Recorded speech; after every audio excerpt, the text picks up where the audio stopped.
You still in Dubai, Jose? Yeah, I'm actually leaving in 2 hours.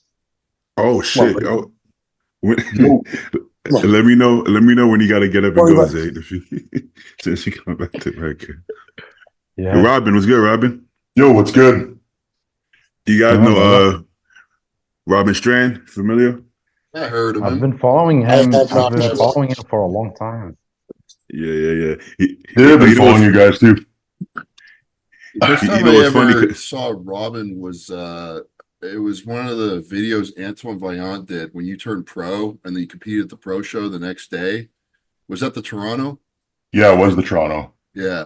That's Where are you? Can't see you. Yeah, Oh, there's no video. hold on. Do you have pictures of that, Robin? That how you looked your first show? I just posted it actually. Oh, perfect. Let me find that. I posted But first time I did Toronto versus the last time I did Toronto. let me go pull that up. But yeah, Robin popped up in my mind from all this off season talk. Well, Robin had some wild off season. I mean, he made a ton of gains, but Robin got heavy as hell. That's a boy. This is my kind of podcast. The kind of people we need on here. That's it.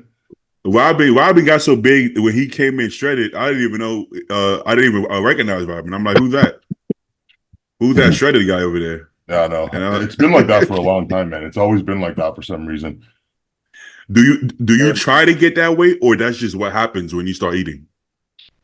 It just what happens, I guess, man. Like, my estrogen tends to get high. I eat a lot of carbs to get, force feed a lot to get bigger. Yeah. And it just seems to kind of go to my face. It kind of just makes me look fatter than I am. But I never really have the funny thing is I've never had a hard time getting in shape. Yeah. Well, I guess like Joe too, because Joe. Okay, so we did say this is gonna be specific to the person, right? Mm-hmm. But like, if it's like you and Joe, where you guys get that way, but you guys get in shape, boom, and you get shredded as fuck, is one thing. But when it's like me, and it's hard for me to get shredded, I think that's when you have to be careful how hard you push it, right? Because then if you got to do 2.5 hours of cardio, then you have to be like, should I get this heavy? But if you guys can just fucking in 6 weeks, you guys are fucking shredded, then it's like it doesn't matter to me. Like if I'm coaching you guys, I'd be like, I don't care if that's how you look and you're gonna be shredded right away, then fuck it, go for it. You know what I'm saying? Yeah. But let me put it up. Okay.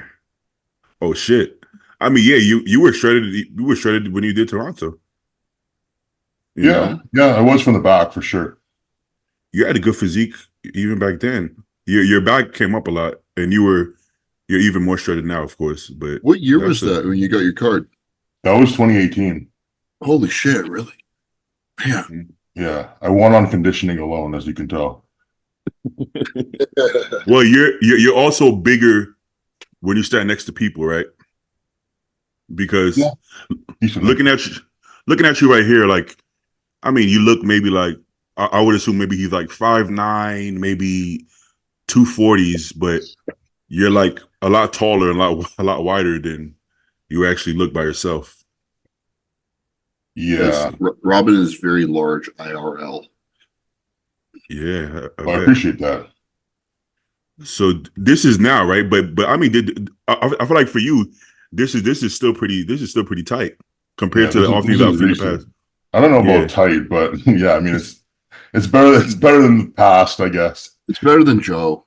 Nothing's better than me. Well, we also talk about what's like water, what's fat, things like that. Whereas if you touch Joe, he's hard as hell, right? And something about that phone camera when he takes those selfies, he adds on another 10 pounds of fat. This damn iPhone, I tell you. Yeah, but Robin got Who a good cares physique, if you're man. shredded on stage? Hey, Beatty, in that video, I was watching our training video. My abs look pretty nice in that. When I when you pulled it out, because I feel like you were like, I got one ab, and I was like, nah, that looks pretty good actually. Yeah, that's not that Looks- bad. yeah. So, Robin, what's your approach typically with off season? Because I feel like everyone has a different philosophy. So, are you just push out right out the gate, push as hard as you can, or what's the approach you guys typically have? You and your coach. Sorry, Ken.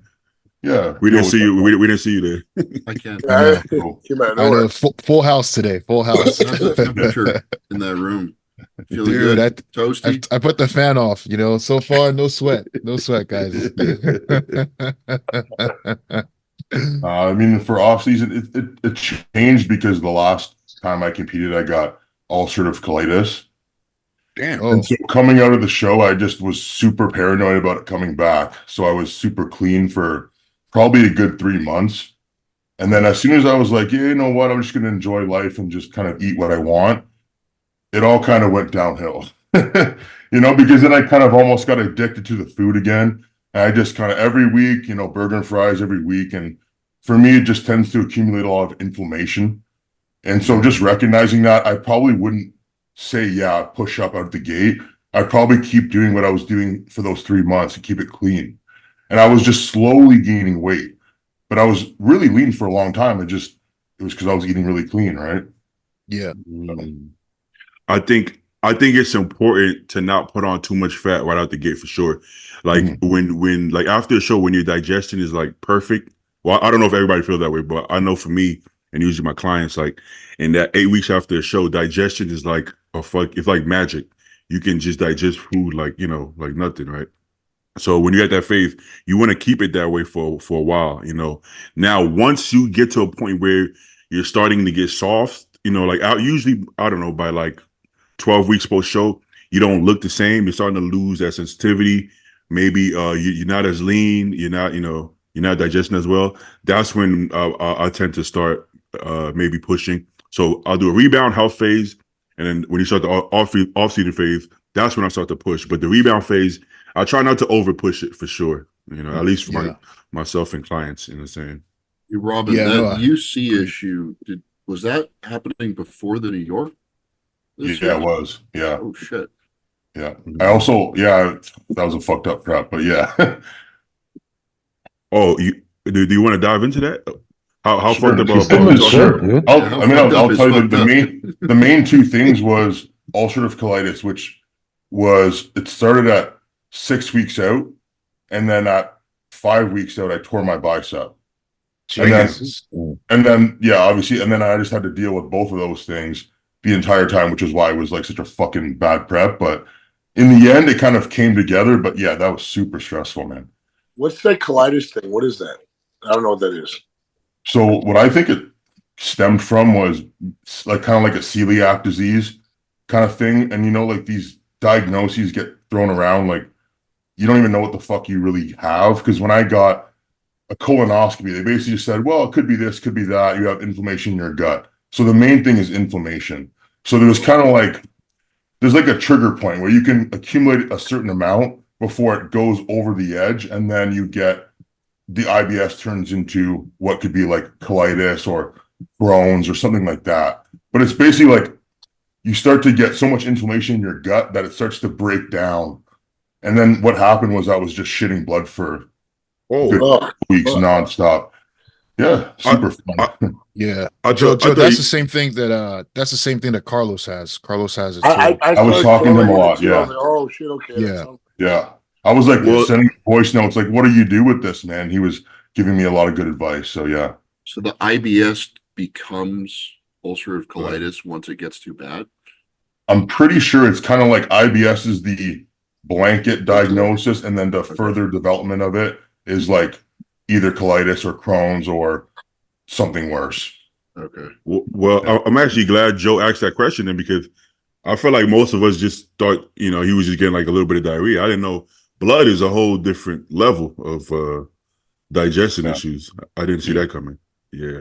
I gotta say, it looked really good at the end. Yeah. Thanks, man. Yeah, well, it'll dry me out. That's for sure. Diarrhea all the time. It gets you dry. Jesus. No diuretics needed, man. Trust me. Well, the fact that we didn't know about this is crazy, because I feel like most people would have probably been online posting about that every day, you know, like, yo, my Yeah. bicep is torn, my fucking, you know. So if I don't look the way I need to look, just know that, you know what I'm saying. So I'm surprised you talk about that more often. I'm surprised because Robin, I was at the New York Pro, you know, spectating, and I saw you there, and you know, you looked great, man. You looked really good. So Yeah. the fact that you had a bicep tear and you had ulcer colitis going into that, man, I mean, props to you, man. You raise your head held high, held high, dude. For sure. Yeah. I saw a few people say Robin was the most like hardest most shredded guy at the shows he did. Would you agree with that, Ken? It was probably a Brett Swanson. Yeah. But Brett, he was hospital. Yeah, he wasn't joking about that. Holy fuck! You remember that, man? Like backstage, he was like, yeah, he was dry as fuck. Yeah, there's no way. And the other guy too was is it Joe Seaman? Is that his name? Yeah, Joe Seaman. Yeah. Man, this guy like when we talk about mass, this guy was massive, dude. Like he was clearly outsizing everyone in that line. Really? I didn't know he was that big till I saw him on stage. Yeah. He's really you should check out Joe Seaman. He's a threat. Yeah, yeah. You know what? I'm gonna pull him up right now. Does he translate? Because some people don't translate the pictures. He doesn't. The pictures don't show the size, dude. Because when I saw him on stage, I was impressed. I was like, wow, this guy is like really big. Am I spelling his first name down there? Coach Little Joe, right there. Coach Little Joe, yeah. It's funny because Joe Seaman is similar to Joe Palacio in terms of physique a little bit. You guys might recognize that. You'll see. You guys are just fucking units, you know. But when you come in shape, it's like it's over for people. Damn. Yeah, this guy's a unit, bro. That's a great name, by the way, Joe Seaman. I just get that out of the way. Sure. Yeah. Y'all love the name. Elephant in the room. He comes on my podcast, and every time there's always a comment about it. I'm like, oh, all right, guys. Poor guy. Yeah, we're like but honestly, like the only thing that held him back in that lineup was just structure. But in terms of just size and grain and detail, he was pushing everyone. What did he come to? He came third, I believe. Was it third or fourth? That Czechoslovakian guy got third. The Viking guy, right? Yeah. Oh yeah. Yeah, that guy looked crazy. I feel like when some of the old school guys say guys don't come in shape anymore, when guys come in crazy shape, I feel like they should acknowledge that as well, because you can't just acknowledge one side of it. But then when you have guys, you know, like yourself and what's his name, the one that won Cal Pro, but when you have people coming peeled, you gotta acknowledge both sides. You know, it's easy to say these guys don't get peeled, they don't suffer, they don't fucking run naked on a hill at 3 a.m. in the morning like we did, you know. So the old hats need something to talk about. So I mean, they talk shit. But yeah, I mean, that's impressive for you to come in that kind of shape with a torn bicep and it was IBS or colitis. Whatever the fuck. I don't know. So is it still dogging you? Pretty impressive. What's that? Is the UC still the problem, or is it kind of sorted out? I mean, you know what? Like, I haven't had any of that kind of like.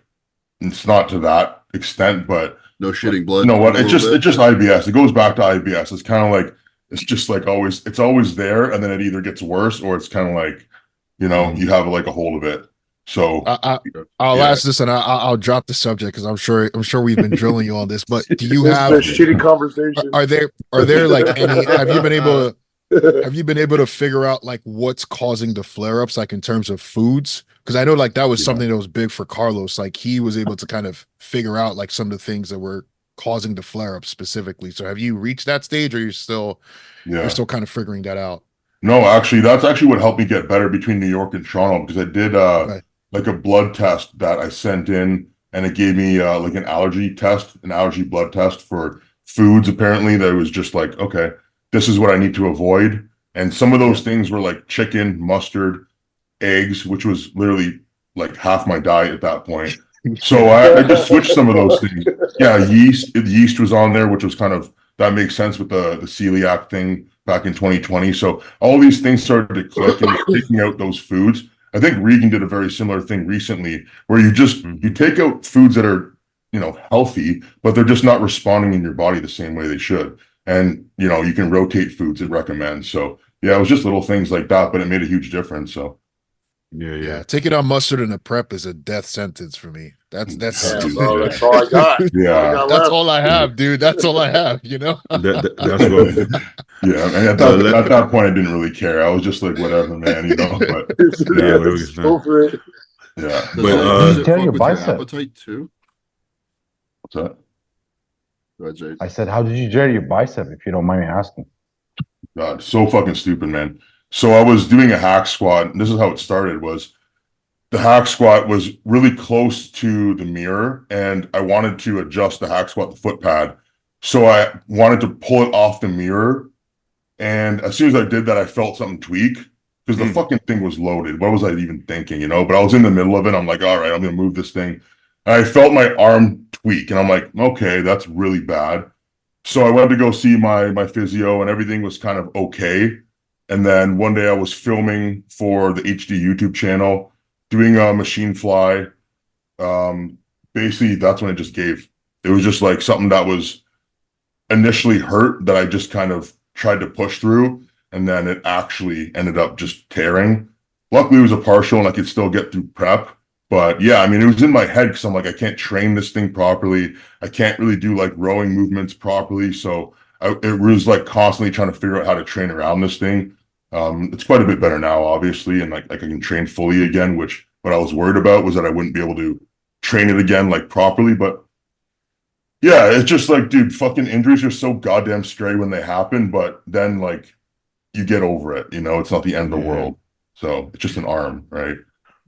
Phil Viz got some sense into me. Phil Viz was like, you're complaining about your bicep, dude. You're a fucking pro bodybuilder. You got 8th place at New York. Like, stop whining. I'm like, fuck. Okay, thanks, man. Like, I needed that, Yeah, that's actually. So I'm gonna ask you one more question. I'll ask you one more question. Huh? Yeah, Stu's. Huh? Stu wants to actually hire him soon.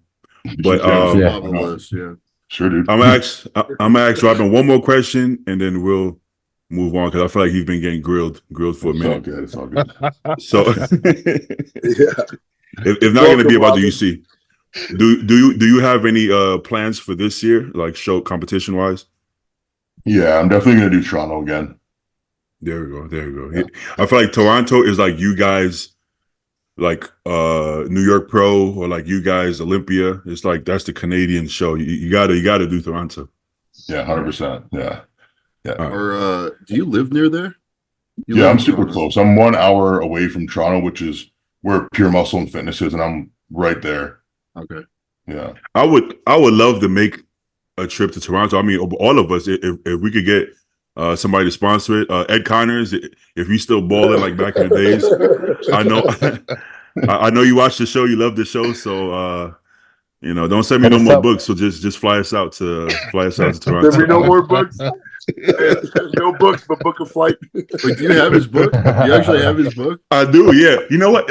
Let me show it since he's nice enough. That picture was real, right? That was a real picture. Keep talking. It's free advertisement for Ed. Yeah. Just hit up Dorian, man. Talk to Dorian. He's got a muscle mansion down here, and he likes to have athletes coming and train. So I'm sure. Yeah. How does that work? How does that work with the muscle mansion? Because honestly, like I would love to take a trip to Toronto just to be able to train at Pure. I feel like Pure is one of the best gyms right now. Yeah. Yeah. I mean, he got there, but yeah. Dorian got money too. Dorian, I've been with HD for the last, I don't know, 8 years maybe. So if you want to, I didn't even know that. I didn't even know that. Nobody knew that. I'm the fucking worst person, to sponsor ever. Like nobody knows that I have any sponsors. So unfortunately, that's what they got to deal with. But is it backwards? No, you see it. No, that's right. Oh, okay. Yeah. Well, it's called the 3 Muscle Tears. Written by Ed Connors. It's about the whole story of how he owned the gym and all that good stuff. So go buy this. They have it at Amazon. They have audiobooks. Really good read. I actually read the whole thing yesterday. One day. You can't read. Shut the fuck up. The one day read. Like literally, when he Does it told me, I have was like, pictures? I won't read it unless it has pictures. I was like, bro, like, could you send me like an audiobook because I don't know if this is gonna get read. All right, He'll get heard. Actually, I need to figure out because I'm going to be doing Toronto too, because it's like 2 weeks after Cali. I need to figure out where I'm staying up there. If I could get it, Also, do you mansion, think? dude. You just said it. Hey, Robin, do you think Dorian would be okay with me hitting him up about that? Honestly, I would definitely hit him up. Right now, I know they're in transition with the Muscle Mansion, but the lease was up and they're acquiring a new one. Okay. I don't know when they'll acquire that, but it's definitely worth reaching out, man. Okay. Yeah, Yeah. for sure.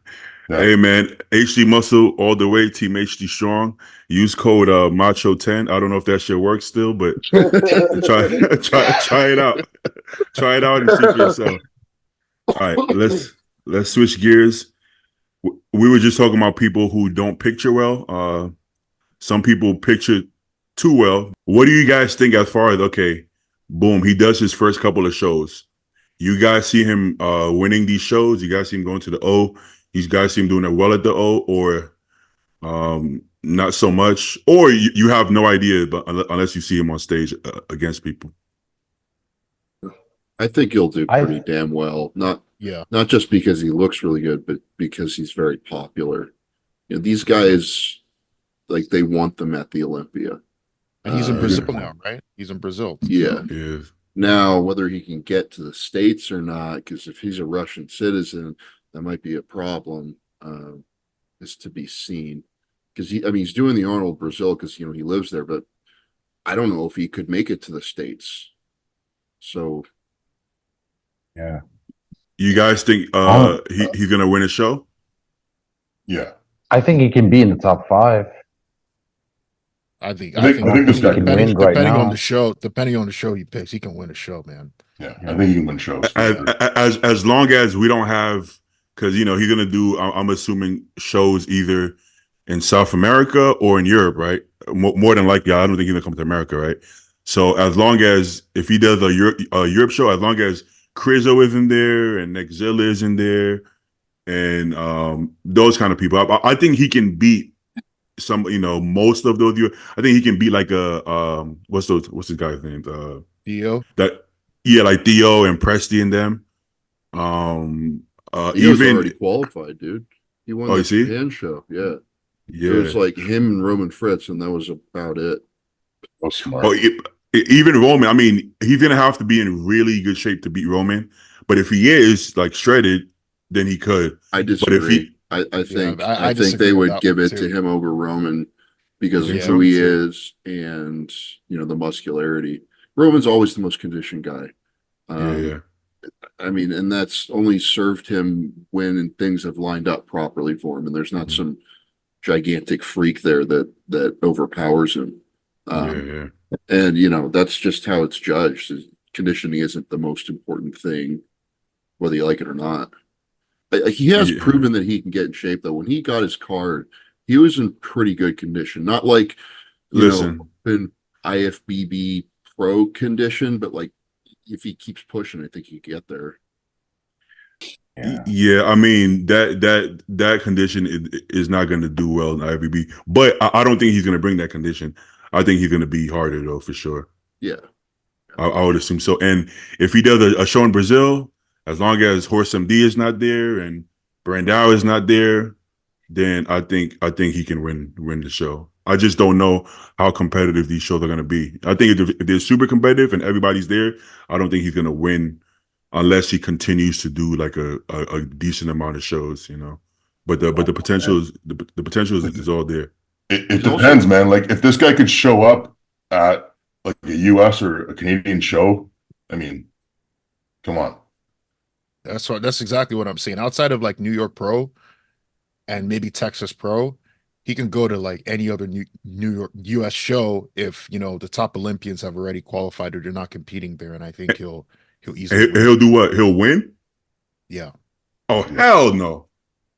I think beat who? Beat who? If top 10 Olympians are not there, You don't think this guy can place well at a US show? You don't think that he's Place well, guy, place well, but let's say like Chicago Pro, you don't think that you can put him next to, no disrespect to anyone, but are you telling me that you're going to put Vito next to John De La Rosa? I was just going to say that. Yeah, John De La Rosa. You don't think that he's going to be a good matchup and potential to win? Well, he beats. I think he'll be a good matchup. I don't think unless he looks insane, but I don't think with what we've seen now, condition wise, size wise, I don't think he's beating. I don't think he's beating those guys. I got to be honest with you. I mean, I feel like I got to see it first. Like from what I've seen, I don't think so. I feel like he has the potential, but potential to me is just potential. I think unless you show that you can put it together, I think potential means nothing. You know what I'm saying? But personally, that's just my opinion. It don't mean I'm right. That's just my opinion based off of right now. I feel like there's more gaps than we're seeing because we never see the full picture. We just keep seeing the best shots. And by no means I'm literally just making observations. I have nothing against this guy. I've been following the guy for a long time. I like his physique too. So when I make observations, it has nothing to do with who I like or don't like, just to make that clear. Yeah, it's perfectly objective. Perfectly, no criticism to anyone.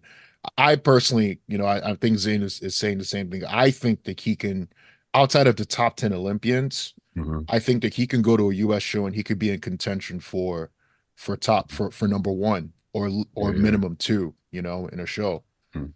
It's not outside of Texas, New York. Outside of Texas and New York. It's not impossible. Just my way of thinking. I'm like, if Nexzilla makes it to New York, and then you have guys like Stu moving on to the next show, you got guys like Tonio moving on to the next show. Guys like Joe, I can't fucking beat this guy. I think hands down for sure you beat this guy. No, I don't. No, I think so. I think I'm not blowing smoke over no one. We're being objective. I think this guy beats Stu. I'll be honest. Yeah, I think he rinses everyone on this podcast right now. Yeah, just be straight up. I think if you saw this guy's legs in person, you'd probably realize that his legs are pretty crazy, dude. Yeah, just his quads alone they're close to Ben Pekulski's quads. And give him a couple of years, and I know potential, but even right now, I think this guy wipes out a lot of the pros. And you can nitpick, his hamstrings aren't quite balanced, or his backside is a little underdeveloped compared to his front double. But dude, I mean, if you're just rinsing people that hard on so many poses, the front double is a very important shot. That's your first impression, and if he hits that and everyone's just like, oh shit, that's the show right there. His only weakness that I'm seeing, from the shots that I've seen, is basically just his back double and maybe back lat spread. From the side, he's good. From the front, he's good. His most musculars are good. So if he's in decent condition, I don't see many people beating this guy, to be honest. I think this is the negative part about posting these kind of pictures, because you guys are judging from pictures. If you judge from the last show he actually did, this is a competition. This is not a show of Instagram pictures. Stu is not competing against this picture. Stu is competing against this person's. You take Stu's last show at New York and compare it to his last showing. I don't want to hear that, oh, well, he was just 70% just to get his pro card. Compare that. It's not even close. That last show he did to get his pro card in video, not suspicious pictures, is not anywhere on the ball field. Him on stage. It's not even. Yeah, I don't even think it's. Even if he's photoshopping, I don't think he's photoshopping his proportions. Those are real. And okay. Go ahead. Why are these videos never on his page? There's a reason for that. I'm looking at one right now. Okay. On stage. Yeah. Okay. Let me pull that up. I just got asked, did we ever bust a open pro bodybuilder that photoshops his pictures? I don't think so. Yeah, not like filters, like filters. No, not filters. If not, but actually Photoshop. Yeah, that's a little different. I mean, he did get busted, but he wasn't a pro back then. I think once you turn pro, I think that's when you got to be careful. But let me see if I can find a why would he even need to Photoshop? I mean, he's got a great. It's absolutely unnecessary. Those are state shots right there too. Even the stage shots right there. I mean, that front double bicep. Yeah, but it's a stage shot though. It's still not a video. Is my point, because like I said, I literally watched the video where this guy is screenshotting videos and comparing it to the pictures he posted, and it was not the same thing. It was not even similar. So it's like, you know, right there, bottom right, right there. This. Okay, yeah. After the legit video. Bro, I mean, these proportions are good. Pretty good. It looks insane. Yeah, look at that. My only thing is that shoulder guy? That's not shoulder guy, is it? No, that's not. No. Nah, shoulder guys. Yeah, baby, this guy beats Stu. Those quads are crazy, dude. Dude, this guy rinses a lot of people, man. A lot of people. What I will say, those front shots are fucking insane. That front double bicep and front last spread is stupid, complete stupid. It's kind of random, but since we're talking about physiques, Ken's natty physique was fucking insane. It was insane. Yeah. Well, his back actually, his back isn't that bad actually. His back is actually, it's actually not that bad. He poses it kind of awkward, but yeah, that guy in the middle there is dead now. Oh shit! Yeah, and keep in mind that guy in the middle, he's not like he's a small bodybuilder. Just based on what I'm seeing, he's a super heavyweight. Yeah, but he had an ulcer on his liver. Oh, you mean like dead? Oh yeah, shit! Yeah, he had an ulcer on his liver. They operated to remove it, and he started bleeding during the surgery, and he bled out. Whenever you get bodybuilders under the knife, things don't seem to go well. Something about being a big guy and being sedated, things don't seem to go well for whatever reason. I always say try to get as small as possible if you got to get surgery. Big guys under the knife, shit starts to go left real quick. You start getting rhabdo because you're not moving, so your muscle starts wasting. Then they're like, whoa, his kidneys, and shit starts to go really bad. But I got to be honest, watching this video, I'm a little bit more convinced that I'm not giving him enough credit at this point. No, I know it's you're posing. not. I think posing. If you fix his posing, like you see that side, how he tilts all the way back. If he stood a little bit more upright, like dude, if you fix this guy's posing, dude, he can come to the U.S. outside of New York, Texas. He'll rinse a lot of people, man. You know, you guys actually might be right, but maybe I'm just staying on this Photoshop thing a little too hard. But like once I see a bodybuilder who it looks like a stage pic has been Photoshopped, it makes me really, really consider how good they really look. So maybe I'm being biased just because of that one video, but he looks like he looks pretty good to me here. You know? Yeah. All right. So you guys may have changed my mind a little bit. Yeah, Vito, if you ever watch this, I don't think you will, but you got to prove Bitey wrong, man. Brazil, you got to prove him wrong. Brazil. Speaking of looking good, let me pull. I saw this guy. I think it was a recent. Oh, Justin Rodriguez. I thought he looked insane, bro. What the fuck? Yeah, bro. I couldn't believe that's what he looks like. Maybe it's the lighting, but he was fucking good. But bro, in the past, he would look like this like 1 week out, remember? And then he would just get like super hard. That's impressive. Yeah, that's crazy. But look at the side shot. Yeah, that's wild. You think Vito beats for 6 weeks out? That's still like. Yeah, I was gonna say. Forgive me. I don't want to sound like a Debbie Downer, but like, I'd be freaking the fuck out if I looked that soft at 6 weeks out. We're 6 weeks out. Yeah. But no, but when you talk about Justin, right? Because Justin looks like this literally 7 days out. Justin has Dominican fucking voodoo magic on his side. You're right. But yeah, that's the thing. Anybody else, you would be like, I mean, I'm not necessarily impressed at the condition as much as the roundness, the fullness, and the shape, because it looked like he was losing that pop, right?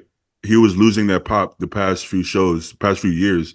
So I'm more excited that has the fullness, the roundness, and that shape. He's working with Abdullah. You're not going to lose fullness, bro. Sometimes that's a problem because they don't diet hard enough. But Abdullah will keep you full, bro. Like, trust me, you're not going to lose fullness. You're not going to lose the fullness. Yeah, I mean, I think the stomach is still going to be an issue for him, though. Yeah, it's gonna be. Listen, also, like we're nitpicking here. These guys are all great. I want to preface that these guys are all phenomenal, and they're better than us. We're not saying this from a point of. We're not saying this from a point of elevators that they're better than us as bodybuilders. So yeah, absolutely. Just keep that in mind. Yeah. I don't want to be those guys who are like, "Hey, Nick, you need more hamstrings," and I'm like, "Oh boy." No.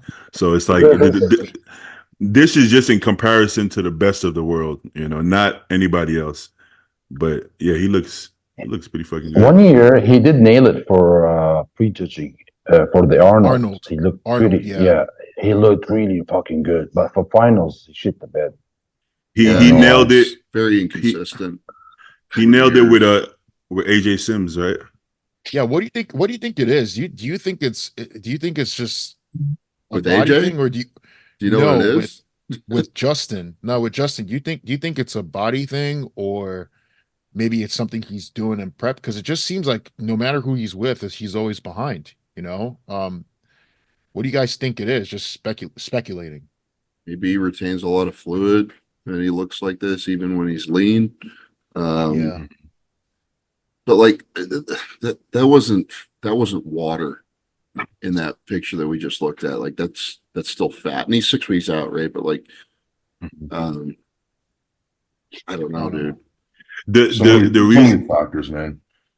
Yeah, I wish he was more vocal. I wish he was more vocal so he can like kind of give people a little bit more insight to his preps, because I don't think he speaks much English. No, he doesn't. He doesn't speak good enough English to enough to be vocal. He could get off some. Though. I'm pretty sure he speaks pretty good English.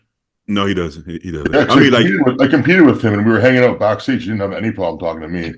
Oh, really? Yeah, man. Only on the camera, buddy. Only on the camera. He's like, no, I don't speak. Yeah, like he told me to told me to come into this room. He's like, hey, come into this room. We're chilling in here. I'm like, yeah, sure, I guess. Like, I've known Justin. I've known Justin since I was like 18. His English is good enough to get by, but he's not about to sit on a podcast and like be in a full conversation. I mean, he can, but it's not going to come across in a way that, with all due respect, that everybody's not going to understand what he's saying. You know what I'm saying? He has the full grasp on the language, but if he sits down on the video and tries to explain shit, it's not going to come across like, and nobody's going to really understand what he's saying. But he fully understands you and he can talk to you. He has a very thick accent and he won't understand like the sarcasm and the banter that much. But I think he should still try though. I think he should still try. Hell, even if he does it in Spanish, dude, bodybuilding is global. Yeah, you're right. There'll be someone that'll translate that shit, But he's not very somebody on social media. He's not into the social media thing at all. Yeah. But I was gonna say the only reason I think it is water is that if it wasn't water, he wouldn't be able to get off body fat in 2 weeks, Since he's able to get so hard with 2 weeks, I believe it has to be water. And then with AJ Sims is kind of known for like really getting the water off, right? And he seems to be the guy that worked the best with him. You know what I'm saying? Why you guys smiling when I say get the water off? Do we want to talk about how? Hey, I'm gonna leave AJ's tricks for AJ's tricks. Very careful, Steve. Very careful. Let's get AJ on and dive into it. The protocol. Nah, let me pull up. I think if you get lean enough, no matter what, if you get lean enough, you're not gonna have water. You just have to get leaner. Yeah. I think he just doesn't really want to get that lean because maybe he doesn't like the way it feels, or he doesn't like the way it looks, or his coach doesn't like the way it looks, or whatever. But at some point you have to push it. I think that's why he looks so good at the Arnold, because he did push it for that one to get that conditioning. I think sometimes that's what it takes. Yeah, Robin, that's exactly what I mean. Because to me, I don't think with multiple coaches you would still have that same look if everyone has a different approach. Yeah. Also, exactly. Also, like because Justin is not super vocal online and not super like I guess transparent. People don't know Justin has a family. He has kids. That's his priority. Justin isn't like he's not a bodybuilder. I'm sure he loves the sport, but he has a life. His life comes first. His family comes first. Then bodybuilding when he can do it. But from what I know, that's his family is everything to him. So he lives with his kids, lives with his family, takes care of everybody. So I think when you're in that situation, I think it's a lot harder to be like in zombie mode for 6 weeks. You know what I'm saying? So yeah. With a grain of salt, like like from us outside watching, it's like it's easy to say just suffer and die, but we also don't have kids. You know what I'm saying? You might have to go to Kuwait, like Curry. All right, let's see. This freaking nature over here. You guys think this is the best? He refused the visa. Did you hear? He's not allowed for the visa, so he's not going to compete in the Arnold. Like for sure, US, right? But he's still doing UK, but he's not doing US. No. Where'd you hear that from? You can do New York now. Yeah, he. Yeah, Stu. New York opened up for you. Huh. unless Good Vito jumps in New York. Apparently, Good Vito gonna bust your head. I think personally, I'm an advocate of very strong borders. I don't think we should just be handing out visas to everybody. I think this is my country, and I'm going to compete in my shows. You can fuck right off. And do your own thing. Come here. Hey, listen. We can come compete there, though. How would they feel? How would they feel if Stu just popped up in Europe and did all these European shows? Oh, I fully intend to. Dude, we won the war for them. The fuck? Fuck it. That's true. No, do you guys think these are I can't say best, I guess, but the biggest legs of all time? Like quads, calves, hamstrings, the whole nine? Probably. I think so. Probably. I biggest think quads is Rami, for sure. Biggest, yeah. Legs as a whole, like proportionally. Yeah. I feel like when Rami's legs looks is best, it was at New York. But at New York, I don't think his legs was this big. I think when his legs got bigger, with all due respect, it started looking a little bit suspicious in some areas. Yeah, they got shot for shit. I mean, because of the guys in Kuwait. It's sad. This guy's legs. I mean, Rami 2014 was calves all the way up. Yeah, I mean, he got the calves too. Like Rami don't got the calves. Everything. He's got everything, dude. It's the best legs. He's got everything. I think he came on the right boat, dude.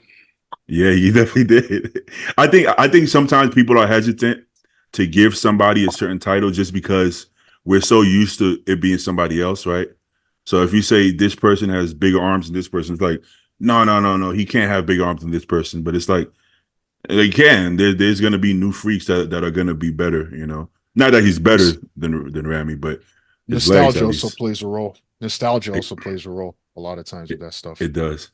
I think Rami's physique back in 2014, 2013 was a lot more awesome. Than 2014 New York, Rami was the best.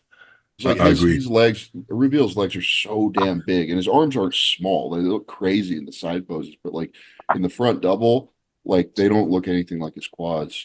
It's he's a little bottom heavy there.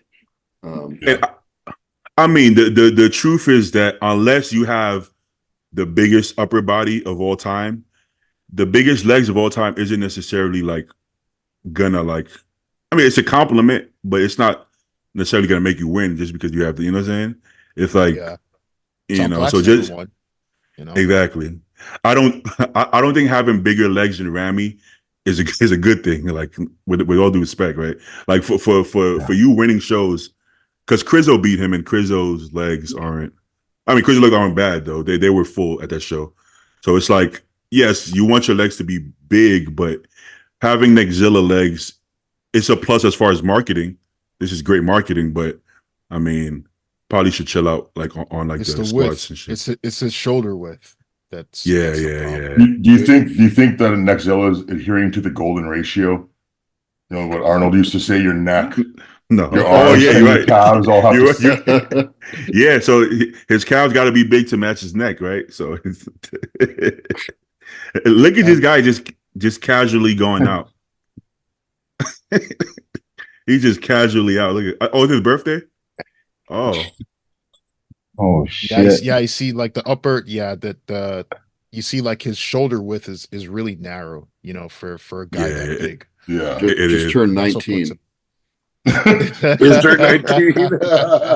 remember those fucking videos, like Key and Peele, of like look at his hands, bro. Go back, look at his hands, dude. Oh, no. I mean, well, if he's having that cake, then he's definitely not doing Arnold. The tip of his finger? Dude, that's a massive hand, dude. Bro, is he missing the tip of his finger there? Yeah, it might be. It looks like it. I don't know. It looks like a crocodile. Dude, he's missing his finger. Well, I don't know. Maybe. It's a shot. I don't know. Bro, allegedly. That might be the reason why he's his visa was denied. I don't know. I mean, I don't want to start any speculations here. Better it would be if he had the tip of his finger. I mean, huh? His arm is big. It's because he's narrow up top, so his shoulder doesn't pop out, so it makes the arm look smaller. But he actually has big arms. This is hand.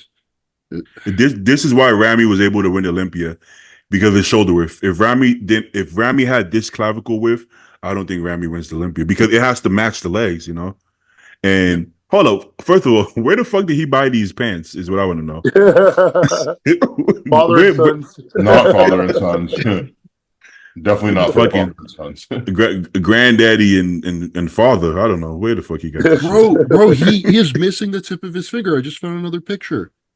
How does that happen? Yo, go to his page. Go to his page. That's his origin story. We got to hear the origin. Scroll down. There's a picture of him. Paul is missing the tip of one of his fingers too. Really? I never thought of that. Yeah, keep going. I'm obsessed with this now.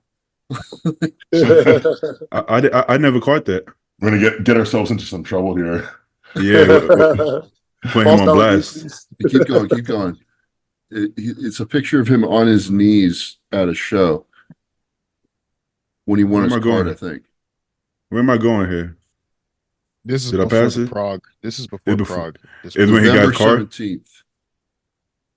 Okay, let's see if we can find it. You see it, Stu? I'm looking. No, this is back up top. I'm gonna give this about 10 more seconds. We're uncovering a lot of stuff here today. All right, I'm gonna send this to you. Check your messages, bro. Uh-oh. Let me share screen first. Yeah. Stop sharing screen. Yo, bro. Yeah, bro. That last episode, bro, like you could see my text for like 0.5 a second. I was like, I'm gonna leave that in. No big deal. And everybody's sending screenshots and shit. I'm like, yo, y'all got that much time on your hands? Why everybody screenshotting shit? Privacy. So I went back to YouTube editor and I had to pull that scene out. I sent you the post. Post. Go check it. It's the second slide over. Okay. Stuart Sutherland. Let's see what this is about. He's like pointing to the ceiling and then he's got a finger like. Oh, let me see. How do you share it again? Zoom. Careful, Bitey. Yeah, I don't know. What's going on? Am I on the right screen? Oh, no, I'm not on the right screen. Yeah, you're on Zoom, it says. Careful. I got to be careful. Damn. Safari, Instagram. Okay. This looks. Okay. Yeah, see, look, left hand. Yeah. Can you guys see that? Maybe right. Yeah, I think you may be right. The tip of his finger. Stu should have been the damn detective. Hey, I'm going to message him and see what happened, okay? He's gonna be like, I'm gonna whoop your ass in New York. Does anybody speak like fluent Spanish on here? Does Paul speaks fluent Spanish? No. No, damn. So yeah, we got no chance with Rubio. Yeah, he's actually missing the finger. How do I X out of here? Interesting. We learned something today. How do you X out of here? Let me stop shit. Check his feet. Check what else is missing. Oh, well, speaking of Ramy, actually, did Ramy post something? I could have sworn I seen. Okay, hold up 1 second before I share the screen. I think I seen Ramy post something. No. How do I X out of here? Okay. Big Ramy. Let me share it so you guys aren't just looking at yourselves. Kind of sad though when guys drop out of the shows for like stupid reasons like visas or whatever though. I mean, it works out for Stu. I gotta be honest with you, but yeah, that always sucks to. It sucks to see that because there's a guy like BOYZ, man. Like, bro, that I just got want to hurt. see that guy. I just want to see him in like a regular lineup, you know. Yeah. See where he stacks up. Facts. No, Rami didn't post anything. I want to see if there's anybody. The Vancouver Pro, like last year, had like 6 guys in it. That was the show to do. Everybody missed out on that one. I've heard a rumor that that's happening, supposedly. Yeah, they took it out. They took the open division out of the Vancouver. Yeah, so apparently the story is they didn't give the sanction to the Vancouver show because they were doing the Dubai show instead. But as of yesterday, I've been talking to some of the promoters up here in the Northwest, and they all kind of know each other. And it appears to be going forward. Don't hold me to that, but I think the Open at 212 is going to happen. So don't put that out there, Stu, if you're not sure. All right, chop it out. Whatever. Well, whatever. We'll find out at some point anyway. Nick told me that because you said that he has sold part of Raw. He said no, he never sold it or he never bought it. I don't know which one he said, but just so people know, Nick. He was never actually part of. He's never signed with that company, right? Nick, he was never signed with Raw. It looked like he did, but who the fuck knows? Who the fuck knows? Yeah, who knows? I know he was wearing the shirts at one time. That's all I remember. Yeah, but he's also friends with him. I don't know, but yeah. I don't know the details. But he said he never sold it, so I don't know if he owns it. He still have the percentage, or he doesn't. I'm sure next time he's on, I could ask him the question, but just so Stu isn't out here spreading misinformation. I'm just saying shit, dude. And say it was true. Seeing what sticks. All right, let's take a look at one more. I want to look at Bonac because he's a Ghanaian. Got to look out for the Ghanaians, bro. All right. Bonac. What's he been up to? He's doing the Arnold, right? I'm not making that up. I don't know. No, he said I don't think it's Arnold. I think he said he hasn't posted what he's doing. I don't know. Oh, he looks better than last check-in, right? He looks harder. Yeah. Wait, this is recent? I didn't even know. If this is recent, that's pretty fucking incredible. It says 18 weeks ago, though, no? Oh, yeah. Oh, never. I was about to say, I was like, whoa, why didn't I see this? Why did I see that? You know, William putting in work. If that's how he's looking, okay. What's the most recent one? What's this? Oh, 2022. Okay, I gotta check these things. It's probably the one in red. I think that's the most recent one. Okay, body. I mean, he looks big though. Let's see. Okay. Hey, William still. Oh, that back though. William still got it. Looks good. Yeah, he's got it. Was it last year that he lost to Curry, but everybody thought he should have won, or 2 years ago? That was a couple years ago now. A couple years. That was the Arnold before Curry won the Olympia. No, that happened twice. I'm talking about this recent time that Curry won, but everybody 2022. said 2022. Okay, 2022. Yeah, I think you're talking about 2019. That was Curry's best. The one that Curry didn't look like he should have won. 2022 Arnold. Yeah, 2022. Yeah. And if only 2 years ago Bonac, arguably won the Arnold, I don't know. I feel like he could probably put it together better than we think, as long as his mind's still in it. I just don't know. It seems like his mind might be in retirement mode. I'm not sure. But if it's not, mind on a mission. It says right there, mind on a mission. Oh, never mind. Then. He's ready. I don't know. He's ready, bro. Lie. I don't know, man. I don't know because I feel like if you look at his, a lot of things have happened with Bonac, right? So after Neil Hill, there was kind of a downward trajectory there, and then he kind of came back a little bit, and then Leo passed away because he was very close to Leo. Leo was that that affected him a lot too. So, and he has a family now. Like I feel like Bonac 2015 to like 2018. If that version was here today, I think that guy's going to the Olympia. He's battling with Hadi, no problem. So, Hadi and Derek. He was insane. But at one point, Bonac was like a Ghanaian Phil Heath. Basically, he literally was like the crazy back, the crazy bubbliness, the condition. Blasting full. I saw somewhere that he's not working with Chad anymore. Yeah, did you guys see? I mean, I haven't seen anything, but he would have mentioned something by now if he was. Oh, I feel like. no, he's working with the guy that coaches Nathan. What's the Boss of Outlaw? Nathan, yeah. Boss of Outlaw. Boss Yeah, Outlaw. I saw that. Stefan. Yeah. Stefan. Yeah. I don't know anything about Stefan's like protocols or like method. Is he high protein, low protein? I don't know anything about, like, he seems like he's doing a good job, but it's hard to say because he's getting guys later in their career, so it's like you don't see if it's not like he's adding a bunch of size to these guys or anything. So he seems to be doing what he does well. I will say that. Okay, I think that's it. Man, Bonac in 2017, man. I'm sorry I have to go back to it. Like, he was at one point, I was like, if I ever make it that high, I want to look like that. Like, that's how good this guy looked, man. Back in 2015 to 2017. Like, his first Olympia that he came 13th, I was like, how is that possible? Like, the guy's lats were all the way to his fucking ass. It was crazy. It literally is crazy.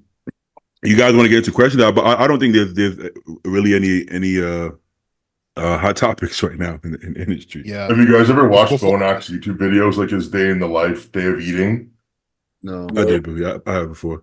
They're hilarious. Sometimes I remember watching one. He was like, "Yeah, I forgot to eat this meal yesterday, so I'm just heating it now." And yeah, he's just super relaxed, super chill. Like I feel like that helps you kind of have that longevity because you really don't stress about the little things. Yeah. And his wife was like cooking all his meals to perfection, like fresh, bringing it to him and shit. Like, that's that old school shit, baby. And he West African. You know what I'm saying? He was happening. But Bonac knows about that old school shit, boy. He knows about that shit. Yes, sir. No. Zay knows about that too. Come on, Zay. You know what I'm talking about. But right, before we get in, Bitey, because Joe brought it up, I know we were discussing before. I wanted to address it. You were talking about the natty pictures of the yeah. You still got that up? I mean it's still up, yeah. But Joe, yeah, that was back then, because I was actually talking with Nate Spear today. I mean, we're talking about just genetics with bodybuilding. Back then a lot of us, even myself, I was like, oh, I don't think I have it for bodybuilding, and you look back at your pictures, like I think Bitey, you showed me one when you were 22, and it's like, holy shit, everyone's kind of like, we were all busted out. You don't feel that way at that time, you know? I remember at that time, I'm like, bro, I'm tiny. I'm like, I look like shit. I'm tiny. Yeah. I'm never gonna turn pro. This is fucking. Oh, I don't know what I'm doing. I don't know. But but you look back, you're like, huh? Look at your tricep, bro. I was gonna say bro, that tricep is crazy, man. I always had big arms, man. I've always had big arms. Yeah. I mean, you got boulders too, though. Yeah. To be honest, you look pretty bubbly, bro. You look pretty bubbly. Yeah, that hasn't changed, right? Cartilage. See, the thing is, most black guys seem bubbly upper body, but not so much lower body. But Ken got some bubbly. I guess Nigerians is different. Nigerians are just bubbly head to toe, right? That's the because I'm looking. I'm like, the picture looks like shit compared to this. Yeah, because back then too, in 2015, Fuad really, I feel like Fuad really changed changed the landscape for pros when it comes to NPC and IFBB bodybuilders speaking. A lot back then in 2015, if you were on YouTube, it was only the natural guys like Alberto Nunez, Chris Jones, Chris Jones, Cakes. Yeah, so I started straight in the IPL and OCB. That's where I started. Because that's all I had access to, and that's kind of how I kind of ran the gamut at that time. And I met a lot of those guys like Samuel Canola and Ryan Doris back then. Those guys are all still kicking, and they're still doing great things. But yeah, good times, bro. Good times. Low key, I kind of wish I would have went there. No regrets, but I kind of wish I would have went that route because I feel like I would have learned so much about my body before I kind of went straight to the juice. But I was just around all the juice heads, bro, at that powerhouse gym. It was part of the game. It was like, you work out and you juice. You know what I'm saying? So I don't know. Honestly, bro, like the two things that helped me the most was because when you're natty, all you do is focus on training and like just different ways of how to actually feel shit. I don't know what you're fucking doing. Can you put up stories really, on here? really understanding what you're doing. Yeah, you could hit my if you click on the icon, it should show the stories. Yeah. Oh no, enough for you. I'm about to pull up my shit, Ken. Yeah, pull it up. Yeah, not me. I haven't posted anything recently, so I'll fuck with you. I was dying when Stu said, "Hey, baby, you look handsome." This was me, Natty at 22. Yeah. I just started training. No gear at that point, you know. But, wow. Are you serious? No, I don't know, bro. I was gonna say, what the fuck? Okay, so look in the background. Look who that is right behind me. That's Larry with a Live Well T-shirt on. Oh shit! We were sponsored by the gear company. We were getting free juice. So how could I not juice if I'm getting free juice like this? You know what I'm saying? So at 22, we had a booth, a fucking to sell gear. Basically, we didn't have no gear there, obviously, but it was literally like, hey, yeah, they keep us healthy, and it's like, what do you mean? Go to the website, you'll see exactly what the fuck we mean. You know what I'm saying? Meet me out back by my car. So I was working that booth, and then somebody was like, I can't remember who it was. Somebody that knew me or didn't know me was like, "Hey, take off your fucking shirt. Let's see something." And I took it off, and they started taking pictures, and I was like, "Hey, post that," and then I like screenshotted it, basically. Dude, look at Vincenzo. Look at Vincenzo there, man. This guy is massive. I think Vince told me he was 23 there, but what the fuck is that? Why do you look like that, bro? Like, why are you that big? My thing is, who's doing the wrong pose in that call out?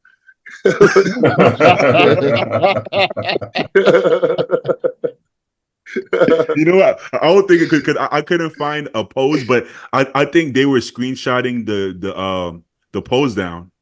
But I'm like, I was like, why can't I find any comparisons? But that show was so ghetto, bro. I can't find anything. I'm like, I'm assuming it's the most muscular, and Beatty looked at him like, no, fuck that. Yeah, fuck that. We're not doing. Oh no, the guy on the right there looks like he's doing a side chest too. Yeah, you know, see, okay, come on, yeah. Eventually, like, Vincenzo just said, "Fuck it, man. I'm big as shit." So I do what I want. No, Vince was like, I don't want no smoke with that side chest. Let me go show my whiff. You know what I'm saying? Look at my shoulder. But Vince actually hit me up. He's down to do the podcast. I don't think I've ever heard Vince on a podcast, right? Yeah, I haven't heard it on a podcast, so that'll be dope. When was the last time we heard Vince talk? I haven't even heard him like speak on his Instagram. I don't even know what his voice sounds like anymore, right? He doesn't really do like content like besides training, I think. No, hey man, on that training video, you got some good conversations in there. We did, but watch that. But also I made sure I also cut out some of the I saw that conversations we had. You know what I'm saying? Because when I'm listening, I'm like, whoa, we ain't gonna put that in there. But like I think people like to hear you talk when you work out. So like being mic'd up is cool because we're locked in for the set, but in between the set, bro, we talking all type of. Did you see what someone said that we're like the Samson, Fuad, and Nick 2.0 versions? Negative 2.0. Negative 2.0. No, that's funny. You know what? I'm actually surprised people liked it because I just figured there's a million training videos. Nobody wants to fucking see more people train. But I think it's not just the training. I feel like it's like a podcast in the gym, really, right? Where think about it. We weren't even really talking about training. We trained, but there was nothing to do with what we were doing. You really just got to be locked in for your working set. Like what you do in between that to me is irrelevant. I just like, it's time to go. It's my goal. Okay, fuck, let's lock in. But in between that, I'm not like me personally. I'm not like mean mugging with my headphones on, unless if I'm in prep. Then yeah, I'm kind of doing it. But off season, bro, we're fucking. At one point, I was dancing in the video. I was stepping. You thought that shit? Saw the moves, bro? I was doing my shit. But you know, we don't go clubbing. We don't party. So at the gym, that's also like social time. You know, we go there and we just bust everybody's balls, basically, like we do on the podcast. All right. I don't think anybody wants to watch traditional training videos. People want to watch the dynamics between other people more so than they want to watch you lift the weights. So I think that's smart for sure. 100%. Yeah. And honestly, I learned that they don't care how much weight you lift unless you're, you know, shoulder pressing 200 pounds like Larry. You know, nobody cares because there's always somebody stronger until there's not, until you're like literally like you're Larry. So most people try to do heavy training. People are like, what are those, 150s? Larry does 200s. I don't give a fuck about no one. You know what I'm saying? So you could never try to hype people up with, or like James Hollingshead could do it because he's fucking stupid strong. But if you try to play that game, first of all, you're fucking up your own training, you know, and then nobody really cares. So you might as well just focus on something else. Speaking of Hollingshead, I know that they're opening up his new gym today. Man, like being from the East Coast here, where we don't have a lot of these really good gyms like you guys have. Like when I see these gyms, man, I'm just like, man, I wish I could train in that facility. You know, Stu, you're gonna come over, you know, around New York time, and you'll see what I mean when you come around here. You'll be surprised. There's 10 times more good gyms over there than there are in this area. It's sparse. How far is Shire's gym from you? You're both in Oregon, right? Oh, Same bro, city? Shire is in Southern Oregon. That is a 8-9 hour drive, probably. Yeah. But there's O'Malley's, which is like 3 hours south of me in Portland, and they're pretty awesome. But I mean, up here in Washington, where I'm at, there's like where I train, that's decent. There's no bodybuilders there. There's like one bodybuilder, but yeah. It's pretty sparse. To be honest, right? New York doesn't have a lot of competitors per se, but I kind of like that. I kind of like their gym model, like the gringy ass gym. You walk in, it's fucking $10 for a day pass. The front desk guy is like doing bench pressing somewhere, so you walk in, there's nobody there, and you're like, okay, I guess I'll just walk in. Hey, pay the $10, and you just drop the $10 off, right? There's like spider webs. The dumbbells are broken. Yeah, dude. I fucking love that shit, bro. I like that. I fucking love that shit. You know, the fucking the abductor machine has been broken for 3 months, but nobody fixes it. You know what I'm saying?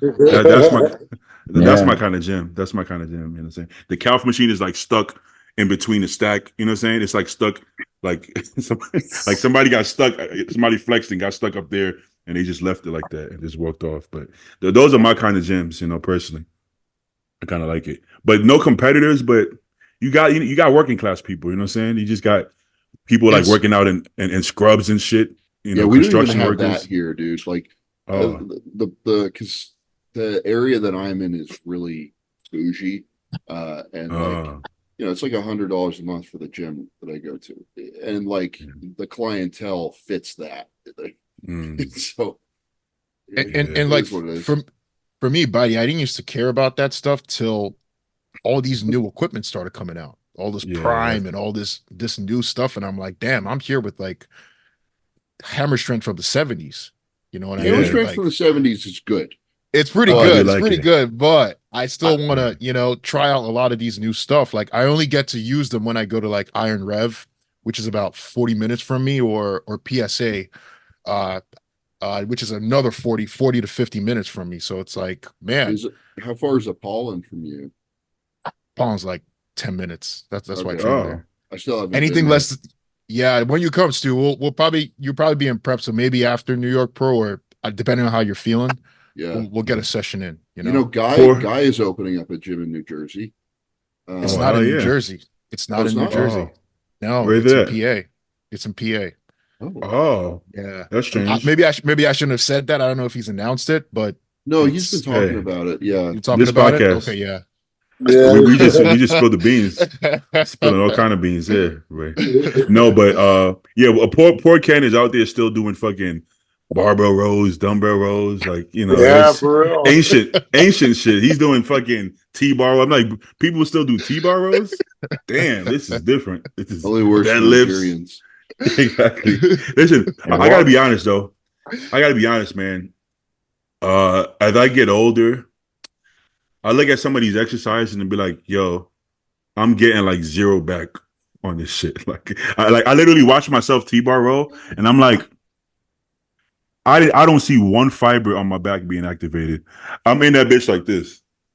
It's like I can't physically get my elbows back when my grip is this close, right?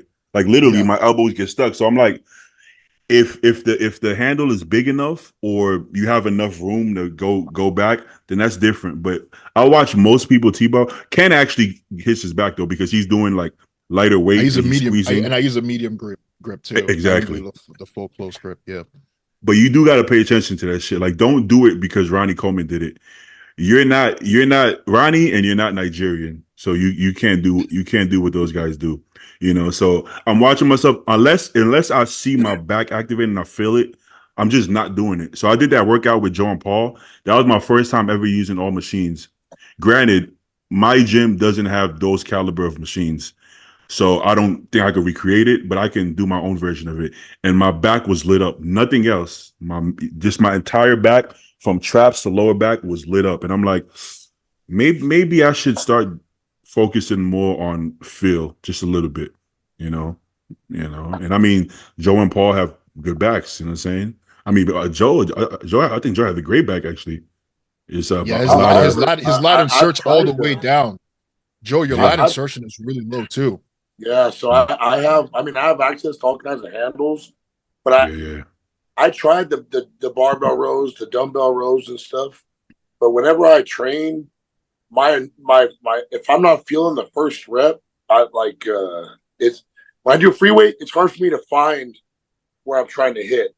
I'll find it by like the third rep. I want to be able to feel it from the first rep all the way to the 12th rep kind of thing. So that's smart. I can do it with machines very easily, find it and keep the tension exactly where I want it, compared to a free weight bar or a dumbbell where I find it within the movement compared to from the get-go kind of thing. My back was completely pumped after the first set of that machine. That's what I'm saying. Whereas when I'm doing barbell rows, the only way I get a pump is if there's so much weight on the bar that my back is tense the whole fucking time, and I'm getting a lot of reps. I have to have the tension on my back for extended period of time and just pump them out. I tried it super slow, and my arms got pumped. I tried closer, wider, all that. So for me to feel my back, light up on barbell rows, I have to move some weight, and I have to get a good amount of reps. Then after like 2-3 sets, then my back is lit up. But I was very old school like that too, though. Like Ken, and then when he partnered up with me, he said, "You know what? Fuck it," and like kind of humbled himself to train like what I do, and his back completely changed from one season to the next, and it was just feeling the movements better compared to just being like moving like a brute, like just moving weight around. Yeah. He always had like thick traps and stuff, but that detail and like the little pieces weren't showing because he wasn't using them. Yeah, so, from the support, because I know, like for me, I think I've mentioned it like 3 times now. What we've been doing, because Andrew's kind of been spearheading this thing, is all my weights, the working sets, all the weights have been reduced drastically. And now, for a lot of those movements, like a barbell row, like I'd put 3 plates on there and row that thing like nothing. But now I just finally worked up to 2 plates and holding at the top, making sure that the angle is at least at a 60 degree, holding at the top, squeezing as much as I can. That's where I started to actually feel a lot of those movements versus for many years, I felt like I wasn't really feeling anything, to be honest. And of course, you have to drive with your elbows. If you're throwing the weight into your stomach and then leaning forward and catch the weight, bro, you're not training back. I'm sorry, you're not training back. Even if you have a decent back, that exercise you did, you're kind of wasting your time. Maybe you're getting back from other movements, or maybe your back is just that damn good genetically there's still better ways that you can do. And maybe you can cut way back on your training and still have a great back, if you just have the genetics. But just because you have the genetics, I don't think is an excuse to train poorly, right? Yeah. So, Zay, you good on time? I know you got to catch a flight. You doing good? Yeah. I'm doing good, brother. You good, Robin? Yeah, I'm good. Hey, Beatty, Mm-hmm. Permission to take a dump? Oh, yeah. Okay. Do your thing, Stu. I'll try to hurry. I do that right before jumping on. Every time. I know I fucked up today. Joe, same thing, Joe. Yeah, bro. It's like I have my little late. ritual every Sunday. Yeah. I'll be on this shit holding my dump like for the whole damn podcast sometimes. I always make sure to eat right before too, because there was a time where I think I did it twice and I just felt kind of rude. Like, man, I'm gonna fucking stop doing shit like that. No, bro, it's a me thing. Like I don't like it because I'm like I can't engage in conversation. I'm trying for sure, yeah. That's how I am too. I kind of feel it feels weird for me to do it. Like, I just don't feel right. It's like pulling your phone out on a date. You just don't do that. Yeah. I don't eat because I feel like if I have to like jump in and play host, I don't want food in my mouth. But if you're eating, we could just like work around you. Yeah. You know what I'm saying? All right, let's see what we got here. Yeah, I will say about back training, the one thing that was good about carrying my bicep was it forced me to move things just with my back and not with my bicep at all, which was pretty cool. And then being able to now do that with a functioning bicep, my back does look quite a bit better than last year. So yeah, I learned a lot about machines when I had my double shoulder surgery back in 2018. My chest blew the fuck up. Like, you guys talk about my chest a lot. It blew up because I stopped doing any free weight shit because I couldn't. Joe, hold up. You want to start with why you had double shoulder surgery? I didn't know. Like, you don't just throw that out there. Like, what happened? I didn't know anything about that. It wasn't anything crazy. It was so I tore my labrum. On one of them, I can't even fucking remember which one, but I couldn't even do like a push up. So how did you tear it? Like, I don't know. I don't remember initially feeling it, but I played football in high school, and then I was thinking I always heavy barbell benched on a flat press, right? So it was either in football or heavy barbell bench press. It was That'll do it. Yeah, the combo of both. I probably had a weak shoulder already and just gave, and then from all the pounding, I guess, or whatever I did, I had bone spurs in both sides. So it was pinching and slowly fucking up my whatever's going on in here. So they had to shave down that excess bone on both sides. So I shaved them down, and then they reattached my labrum or whatever they did, and I was out for a while. So Joe, this is the secret to why your chest is that big? That's I swear to God, that's why. Shoulder surgery. My chest was not this good back then. It was well, it's a good point. For the longest time, all I could do was all I did for chest was moderate cable flies. That's all I could do for a while. I couldn't press. That very first show I did when I was natty, I didn't do one shoulder press. I was able to shoulder press for the first time after that show because I broke down a bunch of scar tissue. It took a couple of years for me to train to 100%. Now he's shoulder pressing 4 plates. Yeah, so when you guys see me doing that, that's like emotional for me because I couldn't do shit for a while. Yeah, I feel you. That's wild. But fun fact, that's why you guys never see me under a barbell. I always split press. It's like a psychological thing. I don't want to fuck myself up again. Yeah, no, that's awesome. I had no idea, man. I had no idea. Yeah. And Robin, for you, my question I wanted to ask you was when you tore that bicep and you were doing your back movements, like what changed? Was it like you were going without the thumbs, or like what were you doing different from your previous? There's a lot of things I did differently, but first I would kind of always frame my workouts around pullovers and shrugs first. Okay. Because you don't need your biceps for those at all, right? So I would start and pre-exhaust with those. And then when I'm actually doing like any rowing movements, first I would always select something where, because I'm at pure muscle, so I have this luxury where I can pick a machine where the handles can swivel. Yeah. And so I'm always able, or I can like adjust like the shoulder width of it and things like that. So I'd always pick the most adjustable machine, I would go with unilateral at first, and I would basically just move stuff with my shoulder. Like I would just assume like I don't have an arm, and I would just shoulder would move, and I would just have to move things with just my shoulder for a long time. See, guys, see what I mean about these new equipment? See what I'm talking about? Yeah, bro, injuries make you a really good fucking bodybuilder, bro. You talk about learning how to train right, like you have to learn how to know what the fuck you're doing when you're injured. Straight up. That's all facts. Yeah. All right. Yeah. Let's get into it now. Damn, that's a long shit from Stu.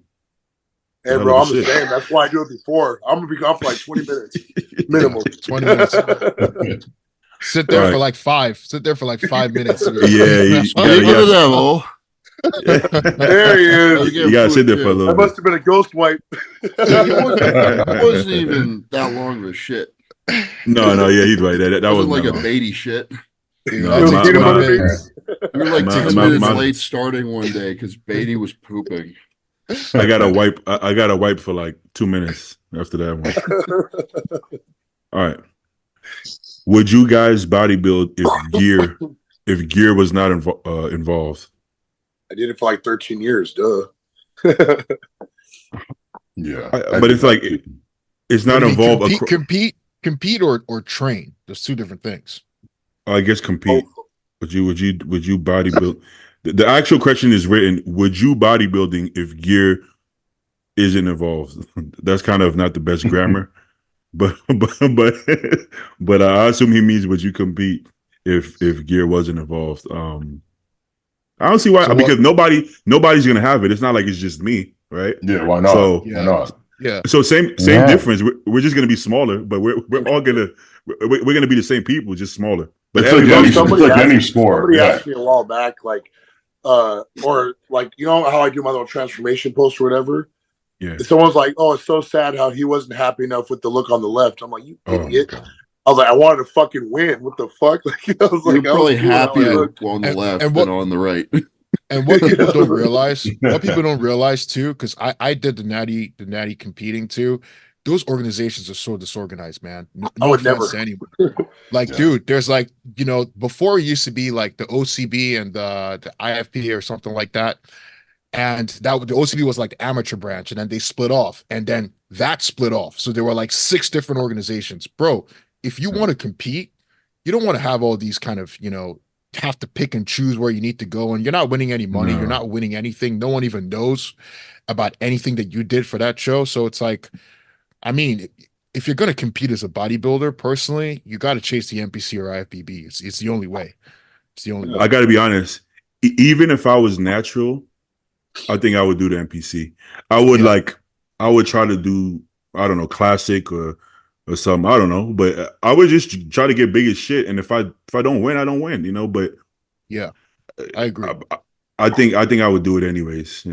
Honestly, I think that in regards to the actual question, like, I don't know if I would be like put my whole life into this shit if there weren't like an enhanced side to it, because like my physique looked good when I didn't take drugs, but like it wasn't like miles beyond like an athletic looking physique, I'd rather be like functional and have like athleticism and shit, maybe do like fighting, I don't know, some kind of like other useful athletic sport or skill rather than just, because like obviously I can't do anything now. So but let's say that the same sponsorships, the same money, but everybody's just smaller. It wouldn't intrigue you the same. Nobody would watch it. It's really the same thing, nobody right? will, like, because why is it appealing? It's like so over the top and like insane. That's why open pro bodybuilding still draws the eyeballs. Yeah. Chris Bumstead might have a bajillion followers, but like the hardcore fans are there for the open guys. But like your physique would be insane if drugs were never a thing. Exactly what I was thinking. I'm like, because we only feel this way because we've seen how people look now. But if we never seen it, we would see Natural Joe and Natural Ken, and we'd be like, oh, I mean, Natural Ken was pretty crazy though. Oh yeah, but I'm still only gonna look as good as like an untrained Nigerian dude, So well, one thing I will say, the genetic elite would dominate even like more. Like if you have like crazy genetics, not that, I mean, it still matters now, right? But let's say Andrew Jack is still getting fifth, but Andrew Jack without in a natural IFBB could probably beat everybody. You know what I'm saying? Because the guy. Did you see photos of him before he started with Larry Wheels? Because you know he was natural when he met Larry Wheels. He already looked insane. Yeah, I never looked that. He looked insane. He looked insane, dude. He's gone bigger overall, but that whole 3D thing that he's had going, he had that already. It didn't just happen. He was just smaller, like I mean, but not like small, but smaller. But he was maybe, I mean, I don't know, 40. I guess all of us. Like, how much weight do you think gear added on you? I don't know, 30, 40 pounds of stage weight, right? 100 pounds. I was 180 pounds of muscle. Yeah. But I'm saying if you were natural today, you wouldn't be the same weight you was at 21. You would have gained a lot of muscle. So if you average it out, like if we all were natural and trained for the last 10, 15 years, I think we would be like 30, 40 pounds away max. You know, because we gained some of that size just from the years of training. It wasn't all because of gear, right? So if you take away the gear, I don't think we shrivel up 100 pounds. You know, I don't know. I think it's more genetic at that point because the gear really changes your genetics. You know, because I was a skinny kid when I started training, and when I was natural bodybuilding, I competed at 150, man, and my skeleton was small. And then just with 10 years of anabolic use, I'm a different fucking person, you know. So I think but Robin, you don't know what would have happened if you did 10 years of force feeding yourself and training heavy, though. You know what I'm saying? So we only know in conjunction with everything else. So you're looking at it as the gear did this, but you don't know how much the gear did, because imagine if you stay natural, but for 10 years of your life, you dedicated it with the same determination as now. That's the only thing that you have to caveat, right? Because we see it like the gear did so much, but we're not thinking about everything else, right? The only thing I would say is there's a ceiling, and when you go the other way, that cap is taken off. Yeah, so, for sure. And so, when you're enhanced and you go from being enhanced plus a lot of growth hormone, that ceiling gets raised even more. It gets higher. It does. That 10 years, Bitey, that you're looking at for a natural person 10 years, you may cap at year 5, and you're putting on maybe 1 pound every 2 years. For sure, if at best, you know what I mean? Versus now, in Robin's case, that 10 years, it's exponential, right? So every year he's putting on maybe 20, 10 or 20. By year 5, he's at 50 pounds versus the guy who's just at 2. You know what I mean?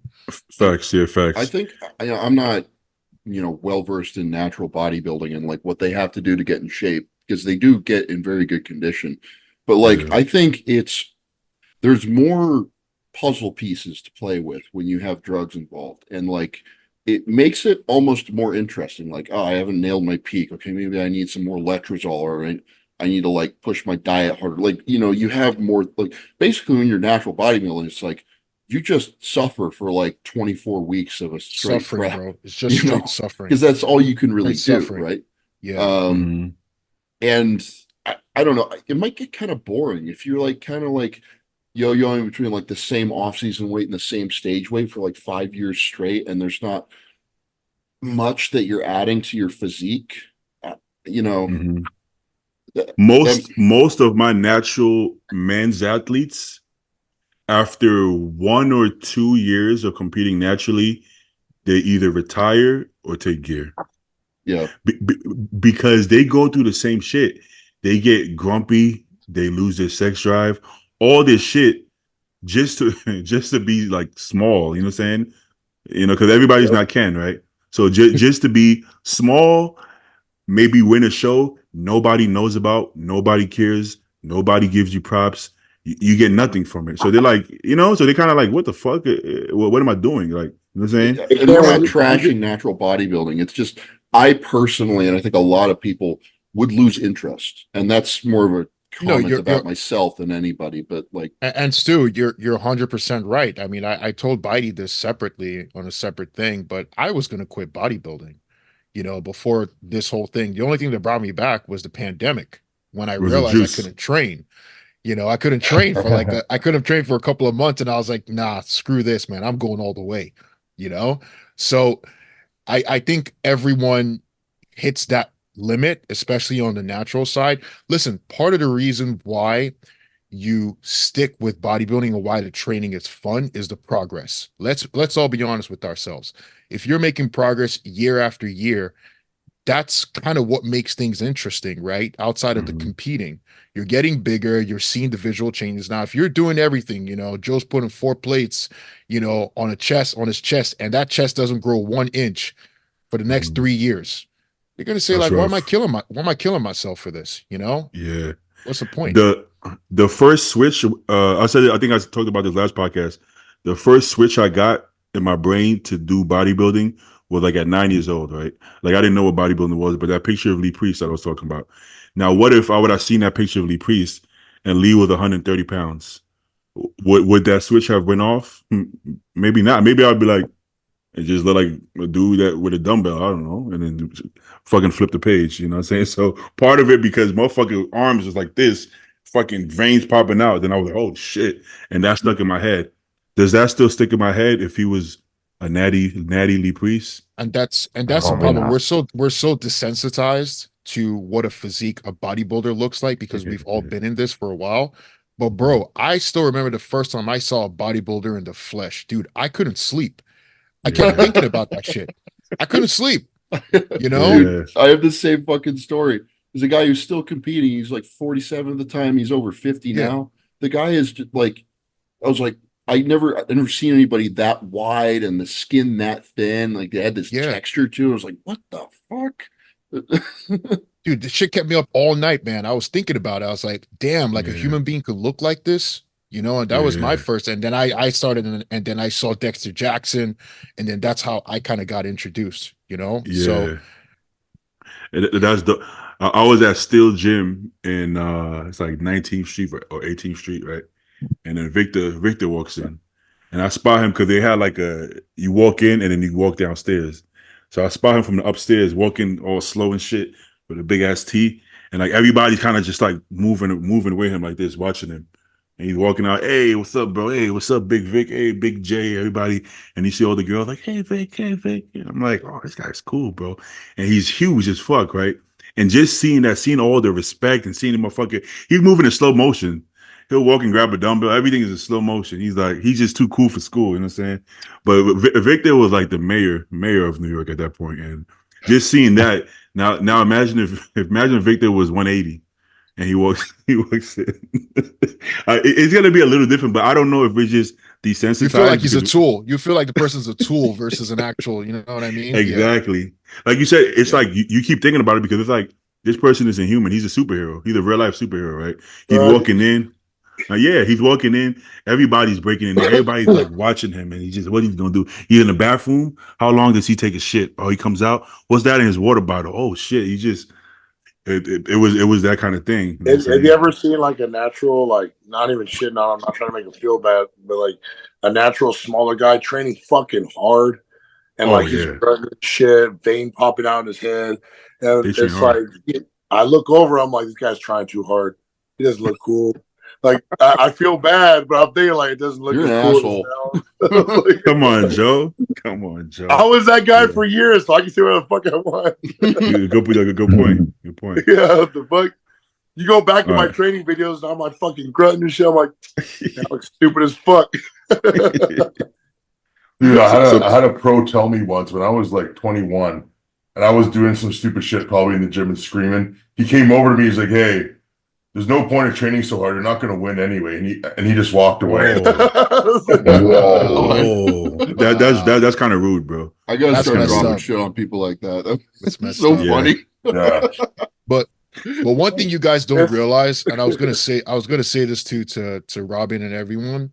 Now, you talked about that story with Victor. We're not Olympians on this podcast, but you're that guy to someone now. You know what I mean? Like that little kid that walks up to you at Pure or at Fit Nation, you're that guy, to him because they haven't seen that. But to us, it's like, oh, we're just doing our thing, right? But people don't see it that way. So like sometimes we get desensitized to that's true. What a bodybuilder actually is. So go crush that kid's dreams for us. I don't ever say shit, by the way. I keep to myself. But in my head, I'm like, come on, man. Like, put on like those pounds, and I promise Joe slips him a bottle. When I watch Joe and Paul walk around Fit Nation, I see how people look at them like, oh, that's them. That's them guys. They're like this. That's that guy. The big guys are here. Bro, you know that handle? They made a joke that you saw that huge fucking like big black ass handle. Yeah. The fucking bar's like this thick, and everybody's making a joke like, "Oh, that's for Joe and Paul. That's their handle." Yeah, we don't fucking use that shit. Basically, so that's for like strongmen, bro. It's good to have that kind of gym culture, though. Everybody doesn't get to have that, but it's good to have a spot like Fit Nation where it's like, like you get the respect, from the owners, from everybody. That's like, okay. Those guys, like they understand gym culture, they understand bodybuilding. You know what I'm saying? It's good to have owners who get it. It just makes it that much better. You know what I'm saying? Honestly, it's only like that for Paul and me though, because we literally came up there. Yeah, everybody that goes there, they're regulars, right? So they've watched from day one all the way to today. Like, so it's like that. It's not like we're just two big guys that walked in and started owning the place, kind of thing. Fact. You know what I find interesting, and this is a question I have for Robin, because this is something that I feel like I want to have that experience, like being a pro or being a bodybuilder in a gym where there's so many other bodybuilders, like top tier bodybuilders, like pure, like what's that typically like, like in the environment over there? I find that a lot of people, they come and they go because it's like there's a lot of pressure to perform, because it feels like everybody is like eyes on you when really nobody really gives a fuck what you're doing. But the people that I talk to, like especially clients and things like that, there's like a lot of intimidation because the bar is set so high. There's a high standard. And for me, I feel like it's been good because it's like being, the big fish in a small pond or small fish in a big pond. It's like, that's really how you feel. So when you take yourself out of one gym where you were the big guy, now you have Quintins, Hassans, fucking, the list goes on. Like there's more guys. There's always somebody bigger than you, stronger than you, smarter than you, faster, whatever, every time you go in the gym. So it's a different mindset that you're not the king. You're just there to do your work, to do your best, and, try to look at everybody as equal. Like you guys were saying, such a good point. That fucking kid who's 21, maybe for me it's different because I was like, fuck you, I'm gonna win. But someone else might be like, oh shit, you're right. You know what? I do suck. I should quit.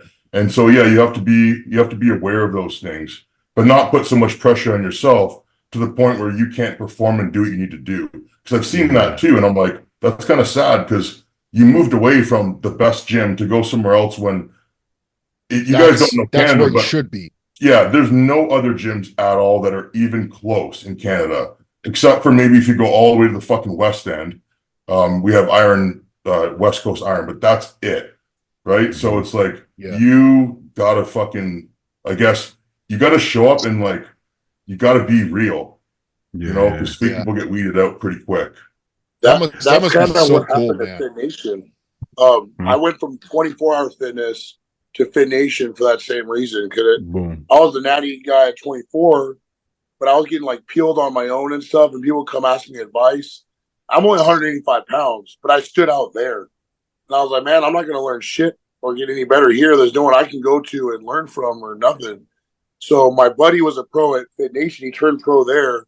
And then I come in, I see him, I meet Paul, he's 280 pounds of abs and shit. The owners have competed themselves and stuff.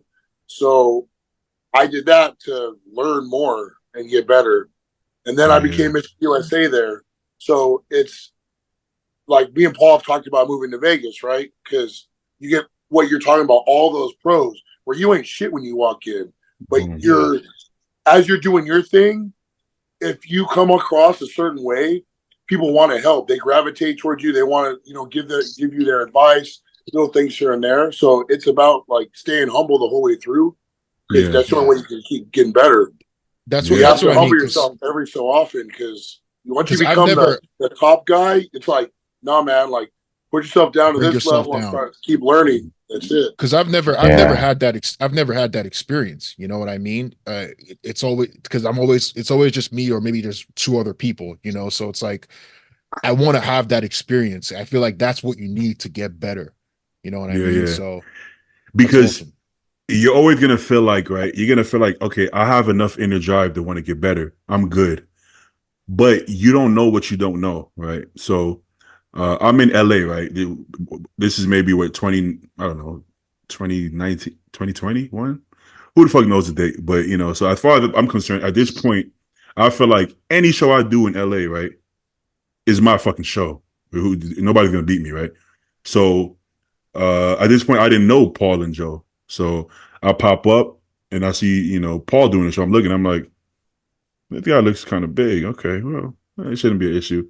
And then Paul fucking beats me. And I'm like, who is this guy? I didn't know there were people here that look like that. Where are these guys? So then I, you know, the way I want to learn. So I'm like, who are you? How did you beat me? Why did you beat me? And then I see this whole Fit Nation gym thing. I see, oh, they work with Compton. Okay.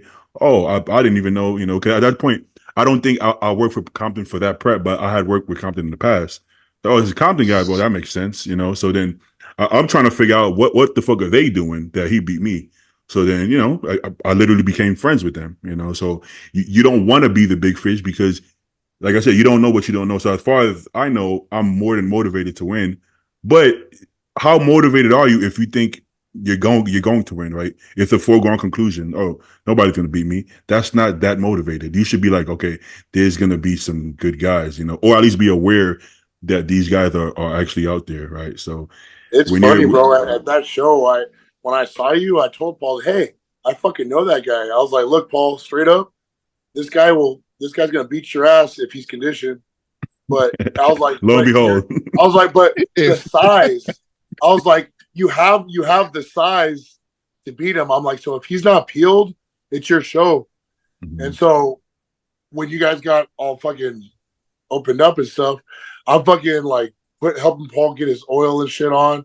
And I'm like, yo, Paul, like, you got it. Like, Beatty's he's not peeled, bro. He's not on. No. But you know what? It's hard to tell until you hit the lights because Paul backstage, I'm looking, I'm like, because you know Paul had a little extra skin, right? Yeah. So you can mistake it as body fat. So I'm backstage. I'm like, I think I got it. But when the lights hit him on stage, I was like, oh shit! I see all these veins and shit popping. I was like, oh damn, yeah, he's actually hard as fuck. You know yeah.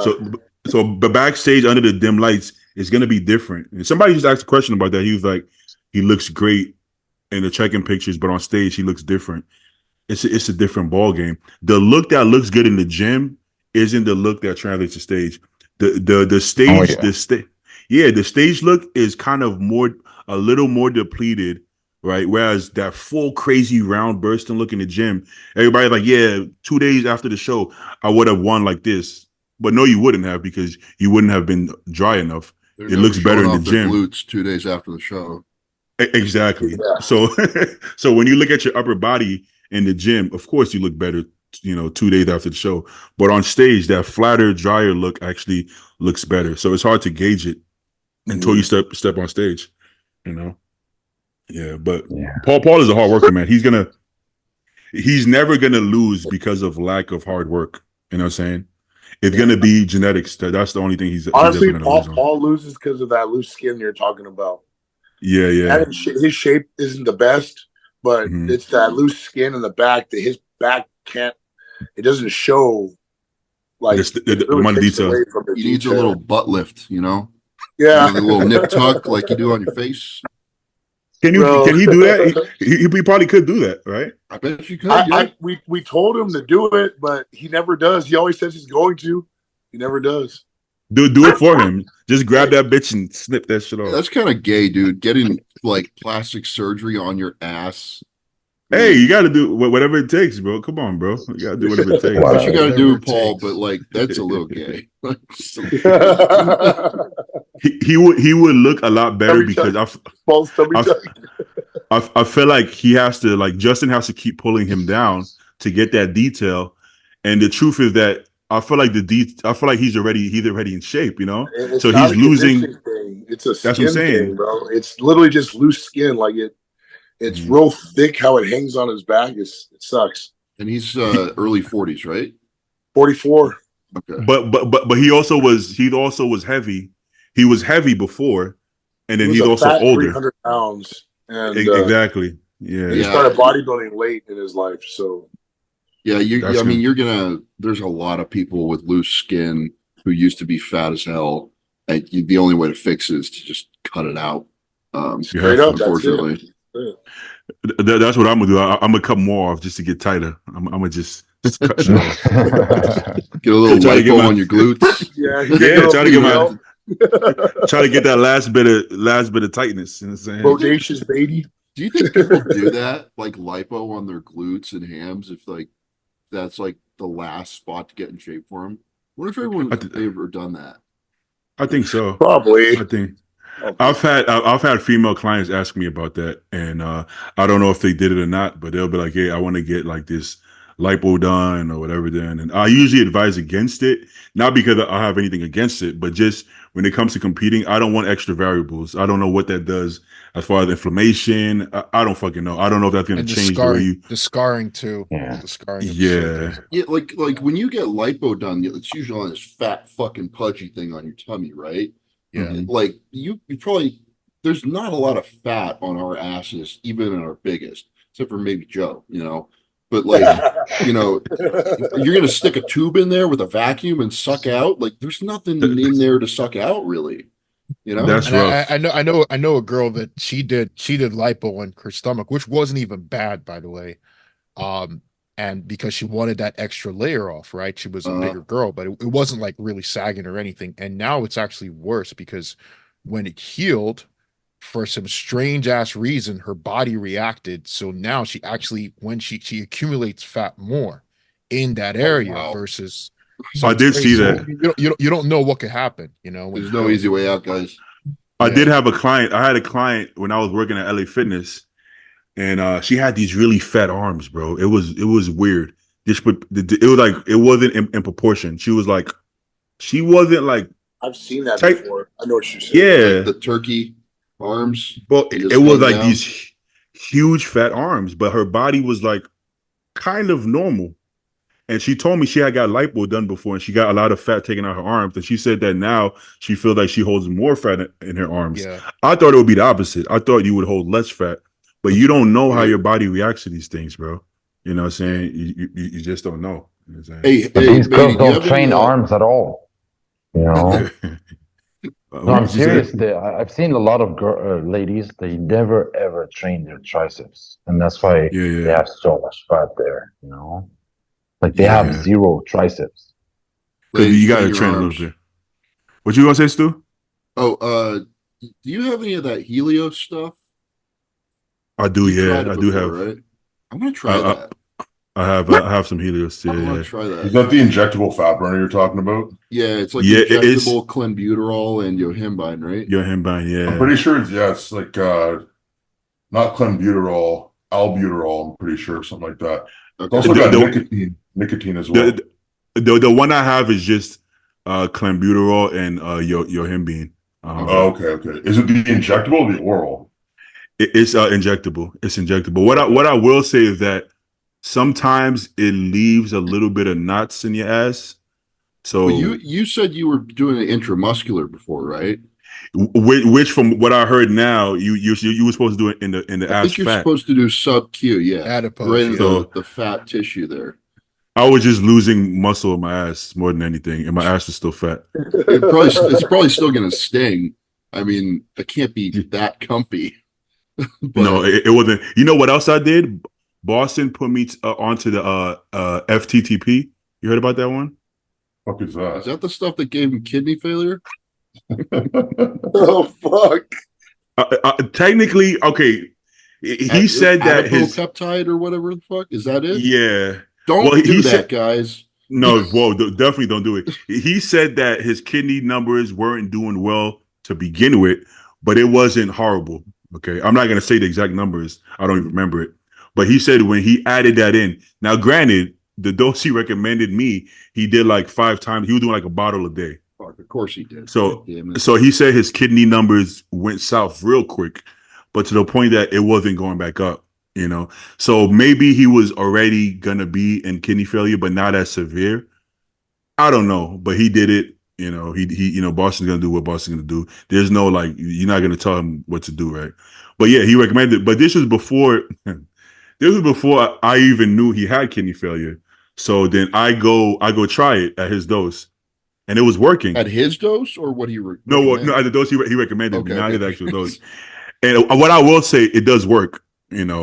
But what I believe it does, I believe it kills all the cells in that area, not just the fat cells. So Boston was doing his lower back. So I think the shit was killing his kidney, literally killing his kidney. So I don't have any organs in my ass, so my kidney numbers were fine. But I was getting a particular side effect.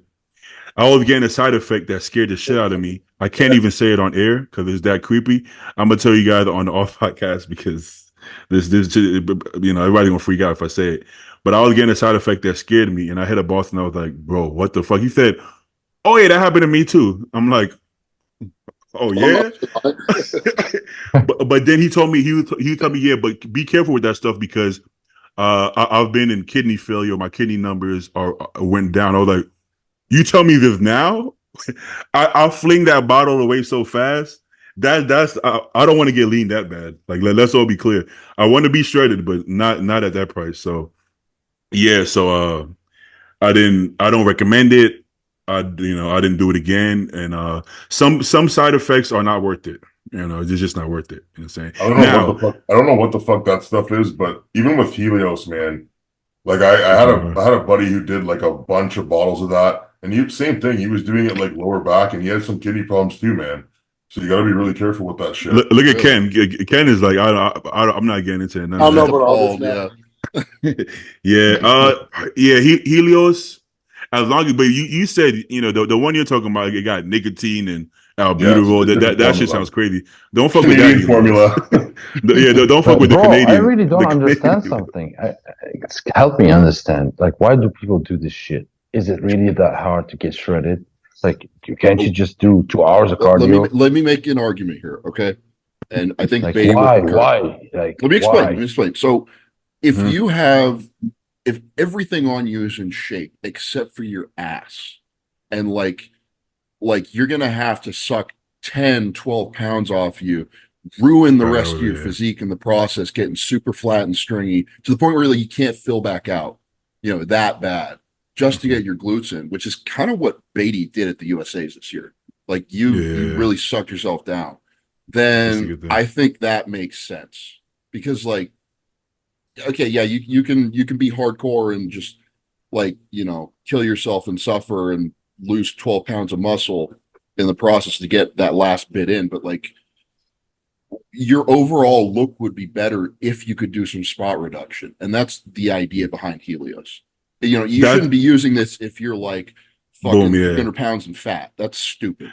The only reason you should use something like this, I don't think you should, but if you were going to use it, would be just because if you try to lose body fat in this particular area, you're gonna ruin the rest of your physique, basically. But I don't still disappointed in us, but that's my rationalization. Yeah. I'm just shocked, man, because I'm with Zayd on this. Like, first off, shredded glutes does not mean you don't have to have shredded glutes to be in shape. You know what I mean? So like if you are trying to get in shape and you say that, okay, this guy doesn't have shredded glutes, but he's all the way peeled, I don't think that spot reduction for you to get shredded glutes is going to take you from 6th place to 1st place. You know what I mean? Like there are other things that are going to go into play. So to me, just the juice isn't worth the squeeze.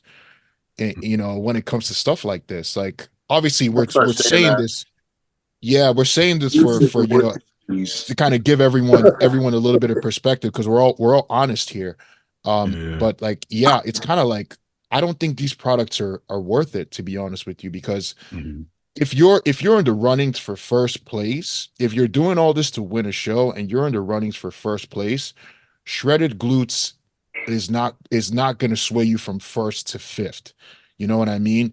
Maybe second at best, and you would know. I was gonna say that. I was gonna because that happened to me. I posted a pic when I was 23. The guy that won that show, Christian Salcido. If you look at our front, I looked more conditioned to him from the front. We turned to the back. The actual back was close. He had it harder, but literally his glutes were like Lunsford glutes. And my glutes, well, you guys know how my glutes look, right? So he literally beat me off of shredded glutes. So then that pissed me off because I'm like, and everybody's like, how did he beat you? I'm like, well, you guys know how he beat me. Look at his fucking glutes. He's just fucking peeled. So I was kind of pissed. Granted, could my glutes have been harder? Yes. But I think if I tried to bring my glutes in harder, I would have lost from the front because then I would have been small. You know what I'm saying? So it's annoying when that's the thing. But like Ken said, though, if you're really overwhelming, if my physique was just so crazy, I should be able to beat him anyways. You know what I'm saying? If I'm really destroying him from the front and the side, I should still get the nod like a Samson or even an Andrew. So I think that's the better way to go about it. But you don't want to hear that when you're the guy who takes second because your glutes aren't hard enough. You know what I'm saying? And we're all a little bit crazy. I think Ken and Zayd are a little less crazy than me and Stu.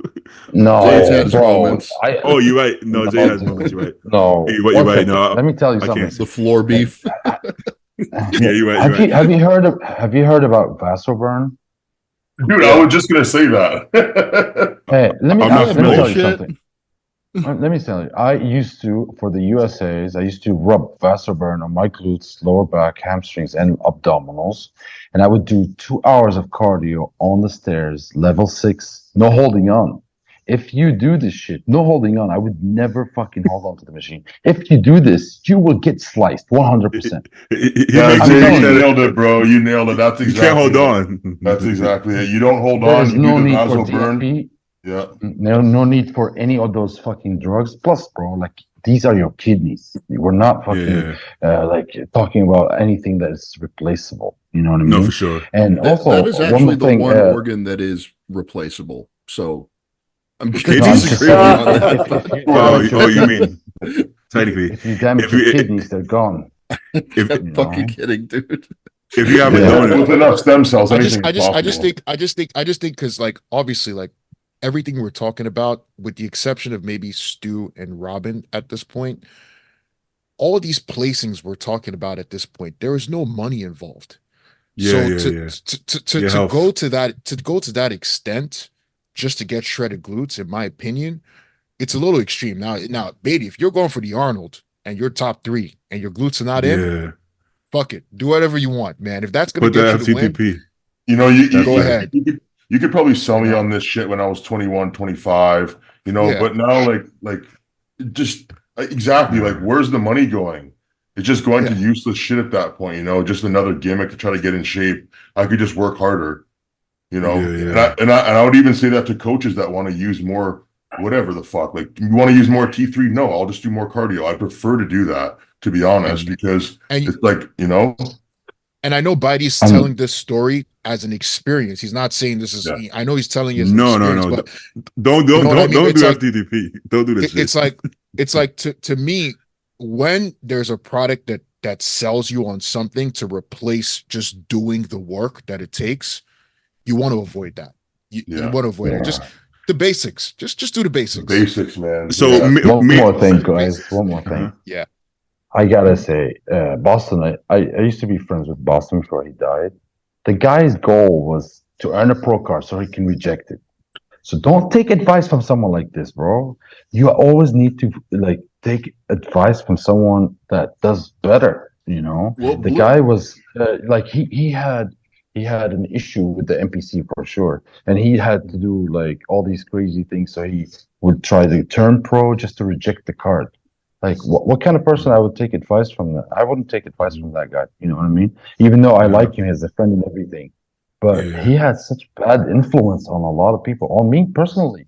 And I just thank God that I went through it and I got through it healthy and moved on. You know what I mean? I did 2 grams of Tren because of him. You know what I mean? Did he tell you to do 2 grams of Tren? No. Yeah, try that. Did he tell you to do 2 grams of Trend?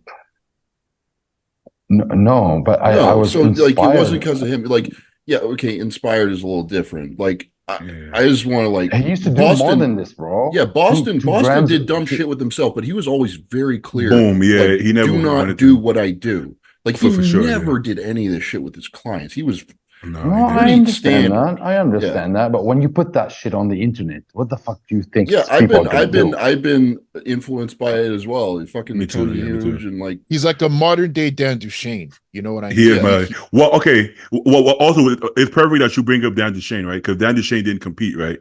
Now, Boston's drug use, it was separate from his competing. He doesn't. He didn't believe. So, okay, he's done preps where he's done crazy stuff, right? And he'll be the first one to tell you that he looked worse. So his best looks was always when he was moderate. He said his best looks was like a gram of test, a gram to a gram and a half of test. You know, the basic, we all know the basic cycles, right? That was his best look. So his drug use was strictly experimental. He doesn't believe that he needed. Boston always had shredded glutes. He didn't need FTP, right? Boston could get shredded, you know. He literally just wanted to try it, you know. Is that better or worse? I don't know, but Boston is going to be Boston, right? So at the end of the day, his drug use was completely separate. He's experimented with every drug, not just bodybuilding drug, any drug you could think of. He's experimented with it. That's just for his personal, I don't know, he wants to know, he wants to experience everything. I'm similar in that way. Now, I don't actually try everything, but I like to know things for myself. That was just like a character thing. He was I don't know what would you call that, OCD or whatever you want to call that.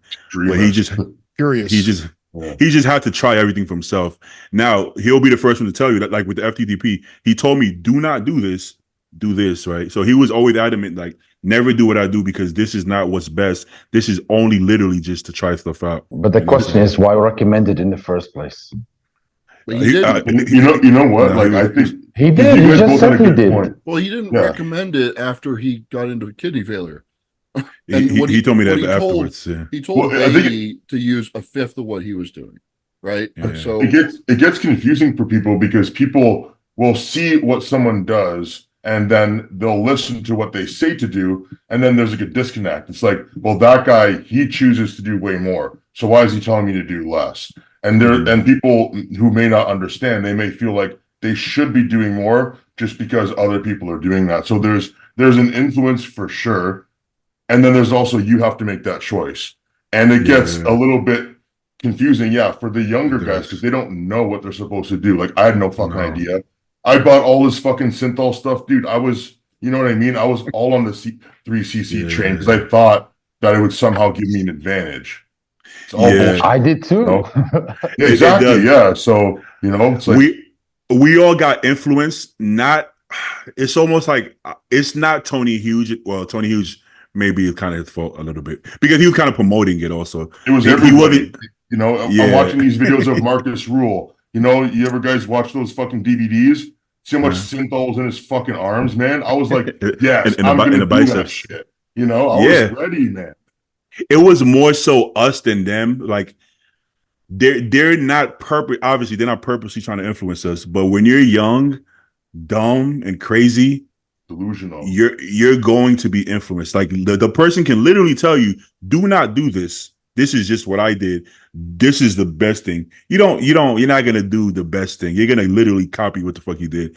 But that's more our character flaws, maybe, than theirs. I think it's always a thing of how you say it versus what you say. You know, a lot of this shit was sensationalized. Let's not kid ourselves here. Like, even if they're telling you don't do this, do this, the actual act of what they were doing was sensationalized, and that puts an impact on you whether you like it or not. You know, like Boston was a great guy. I think, you know, with everything that happened, if anything, you know, as much a lot of people have good to say, a lot of people have bad to say. With his life, you know, he was transparent from the beginning till the end. He told you as it is. This is what I do. This is what I think you should do. You know what I mean? But with that being said, I mean, look at how many people are on this podcast and look at how many people have said they were influenced. at a certain point. It's hard to. He still sold the synthol.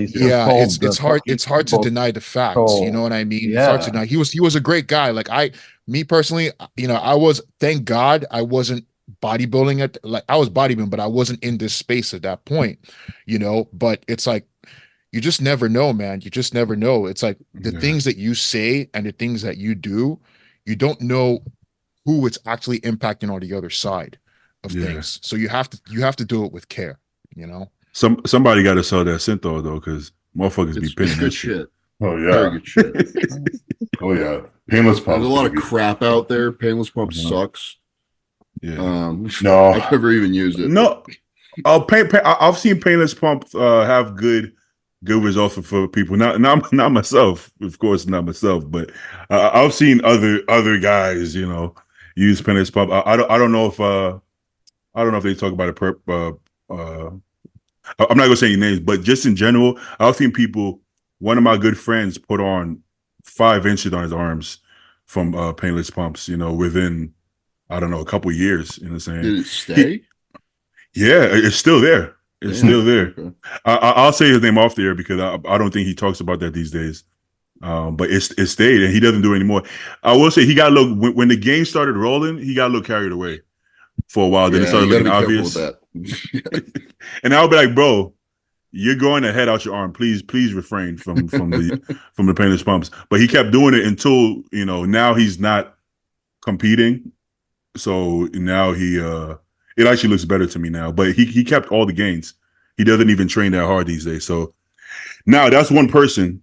Me personally, I've tried painless pumps, and it looks, depending on the shape of your arms, it looks weird on me. I gotta be honest. Even when I pin gear in my arms, it looks weird as fuck, bro. Because I already have peaky. I have short muscle belly, so my biceps are short and peaky. My tricep is like short and peaky. So when this shit goes like this and this shit goes like this, it looks fake as fuck. So I remember the first time I ever saw a picture of you getting ready for the USA's in 22. I was like, man, what the fuck is up with his arms? Like, I was like, there's something in there.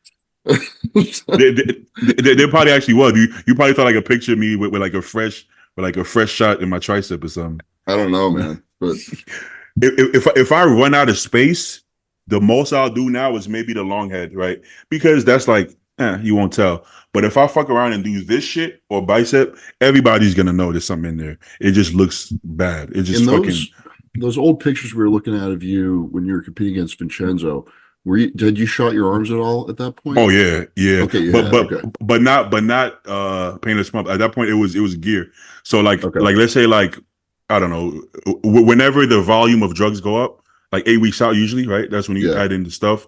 Then like I start running out of areas. Not running out of areas, but there's only so many areas that I want to pin. So then I would start doing like my tris and I would do my bicep. But bicep, I would have to split it up because, like I said, if I put too much oil, the shit is gonna grow like an extra head. So I would go like here, maybe like 0.5. If I did like 1, they would probably mark me down. So I'll do like 0.5. But yeah, but at that point, but even that little, right? You could see it a little bit, right? You could see. Yeah, I could see like like up here, the top of your arm was like a little too full. Exactly. Now, if you have flat biceps, maybe it looks good. The one I'm talking about, he had flat biceps, flat triceps, so he put shit in there, and it gives it like a good shape. Volumized it, like a longer head where it doesn't peak. So just like exactly the whole thing, yeah. But if you have peaky body parts and you put it on top of it, like Marcus will have peaky biceps, then he put synthol on top of the peaks. Like it does look kind of like look at him at his prime. It looks a little bit wild. Looks fucking crazy, man. Yeah, looks a little fuck. It's so gnarly. It's like, what the fuck is that? You know what I'm saying? So, how did we get to this topic? What was the question, bro? We said we were going to do questions like an hour ago.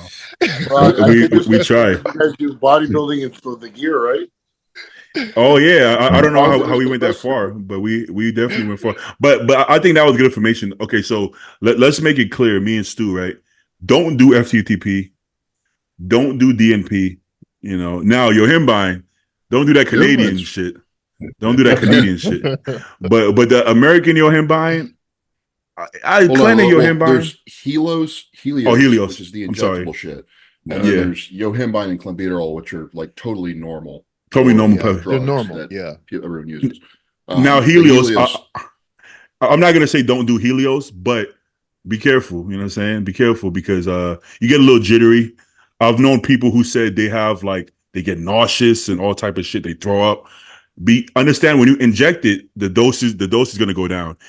If you run 60 to 100, micrograms of Clen, don't start with 60 micrograms of injectable Clen because it's gonna hit you harder. So Helios is okay, but if you don't need it, don't do it. Don't do it. Right, Zay? Yeah, I just gotta say one more thing. I really like Boston. He was a fucking wild man, and I respect that. But he didn't understand.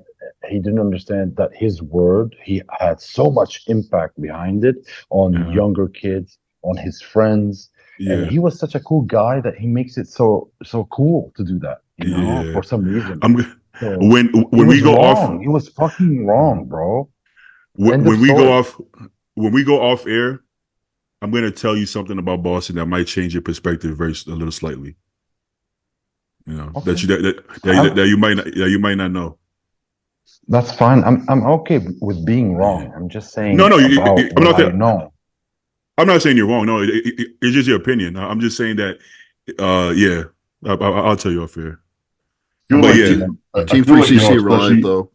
When we have like a fucked up bodybuilder mentality, we don't really have the same perspective about mortality until we're fucking faced with it, So I think it's just remembering that, like, we're still fucking human beings, right? Like, we still have to operate with the laws that everyone else does in terms of what our bodies can handle, and like, it's a reality that like we can hurt ourselves with this shit. So, exactly.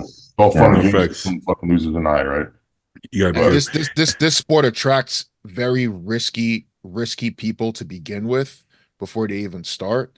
So, when a lot of that information is put, just in general, when people hear things, even if it doesn't work, they want to try it for themselves because it's just the type of personalities that this sport attracts as well. But if you go and do dumb shit, you gotta look back in the rear view and take responsibility for it. I have taken responsibility for the dumb shit that I did in the first year or so. Nobody forced that needle in your ass. I agree with that 100%. You got to be able to live with your choices, right?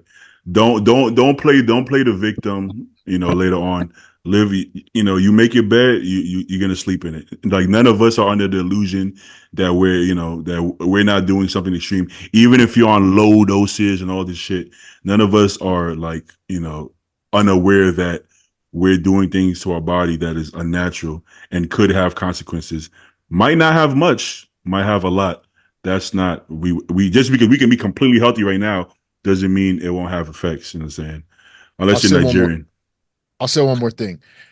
Outside of enhanced, just look at even just bodybuilding, competing in general. We all know that one person that probably did a show and then they had an eating disorder after, and now they become this person that is so, they're like, I hate bodybuilding. It's so bad, blah, blah, blah, blah. You got to take responsibility. You got to know what you're getting into as well. Wait, so doesn't Robin don't you have an eating disorder, or you had one? Yeah, I mean, I had one when I was in high school. Before he started bodybuilding. Yeah, his was before.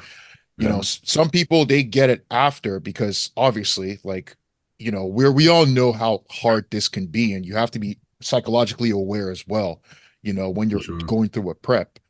And those people end up blaming bodybuilding, and they have this bad taste, and they want to preach it to anyone that would listen. That this is the devil's kitchen, One thing, at one point, I was coaching a lot of females, right? Like bikini athletes and wellness athletes. You took the words out of my mouth. I was about to say it's all girls. and I don't want to say nothing. I'm a nice guy.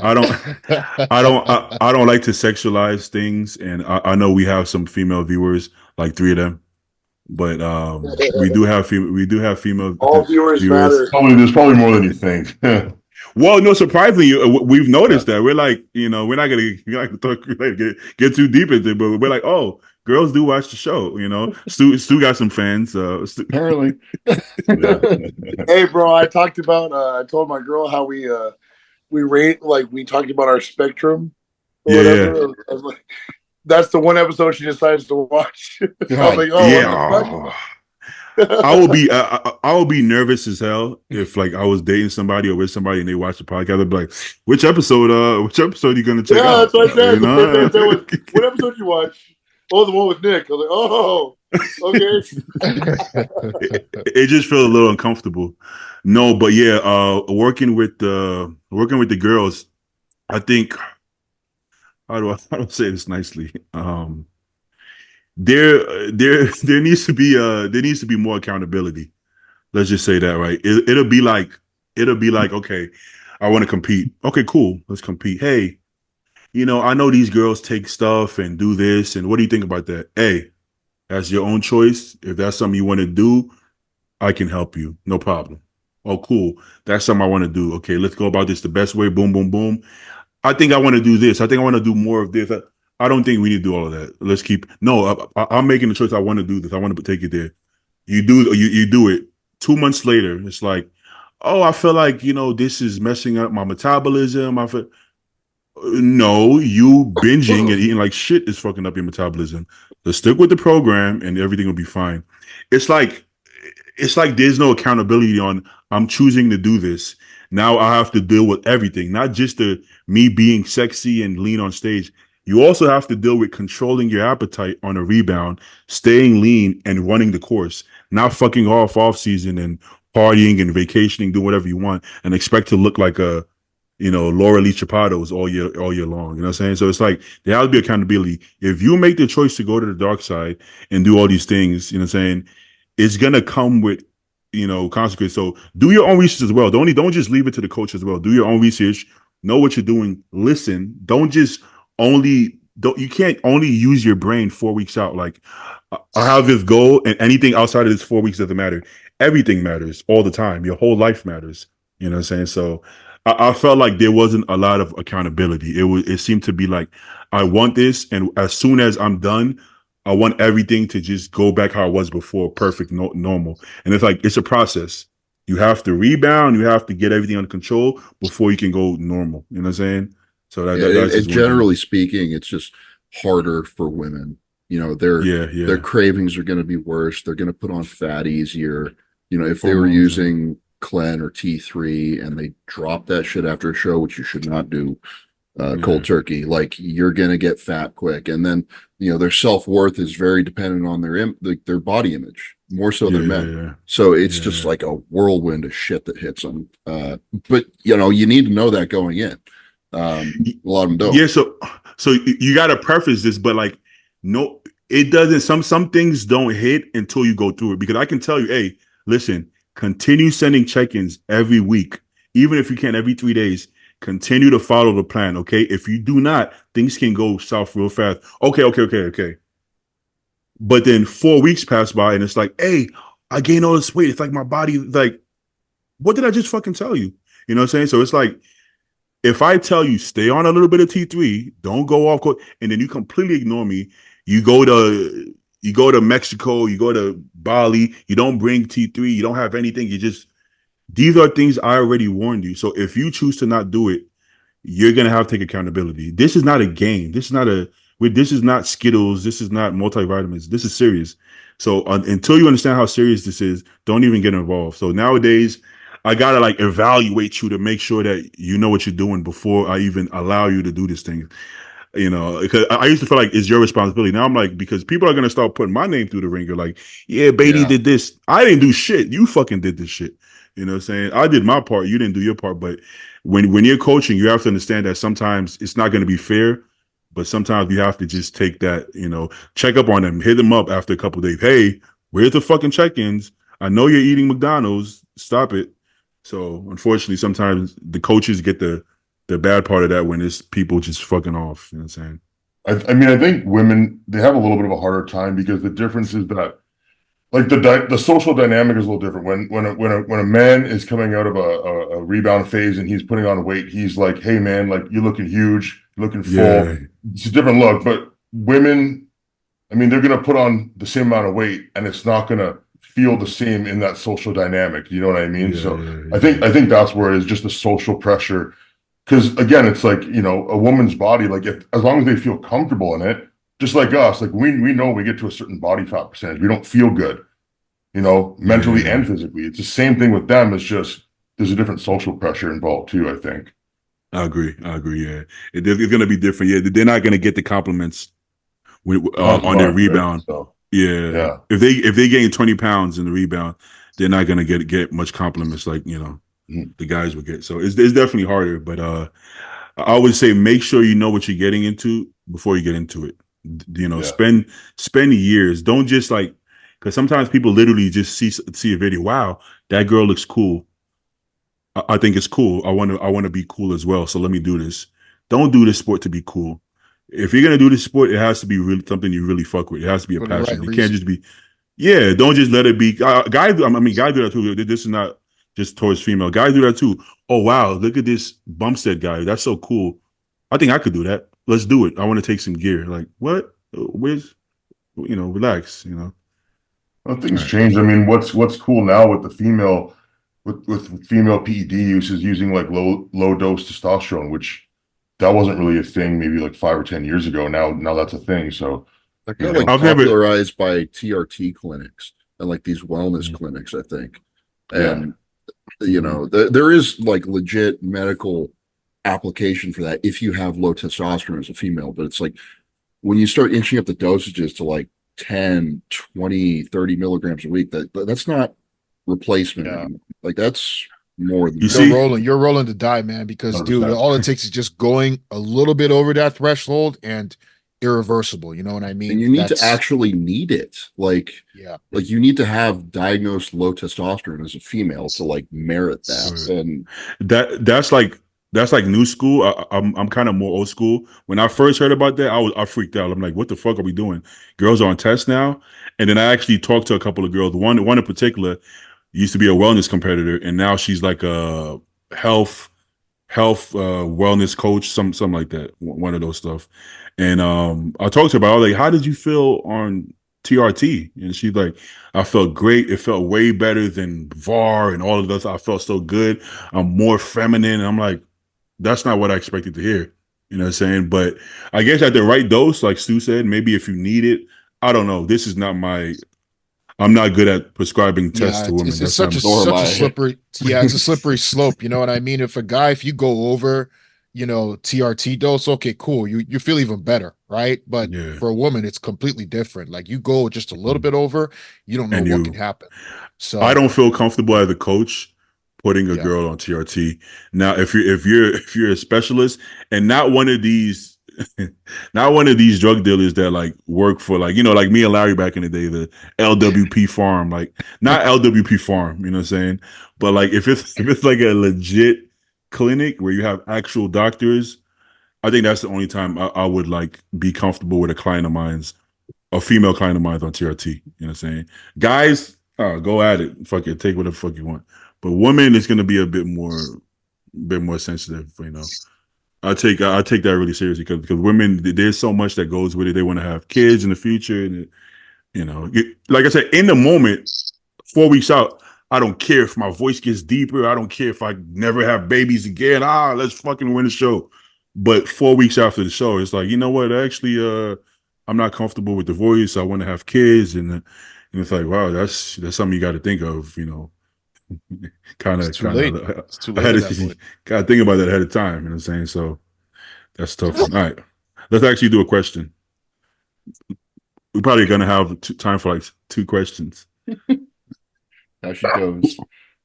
Who on the podcast? Zayd, you good on time? Yeah. Don't miss that flight, brother. Fuck it, man. I want to get to the questions. He'll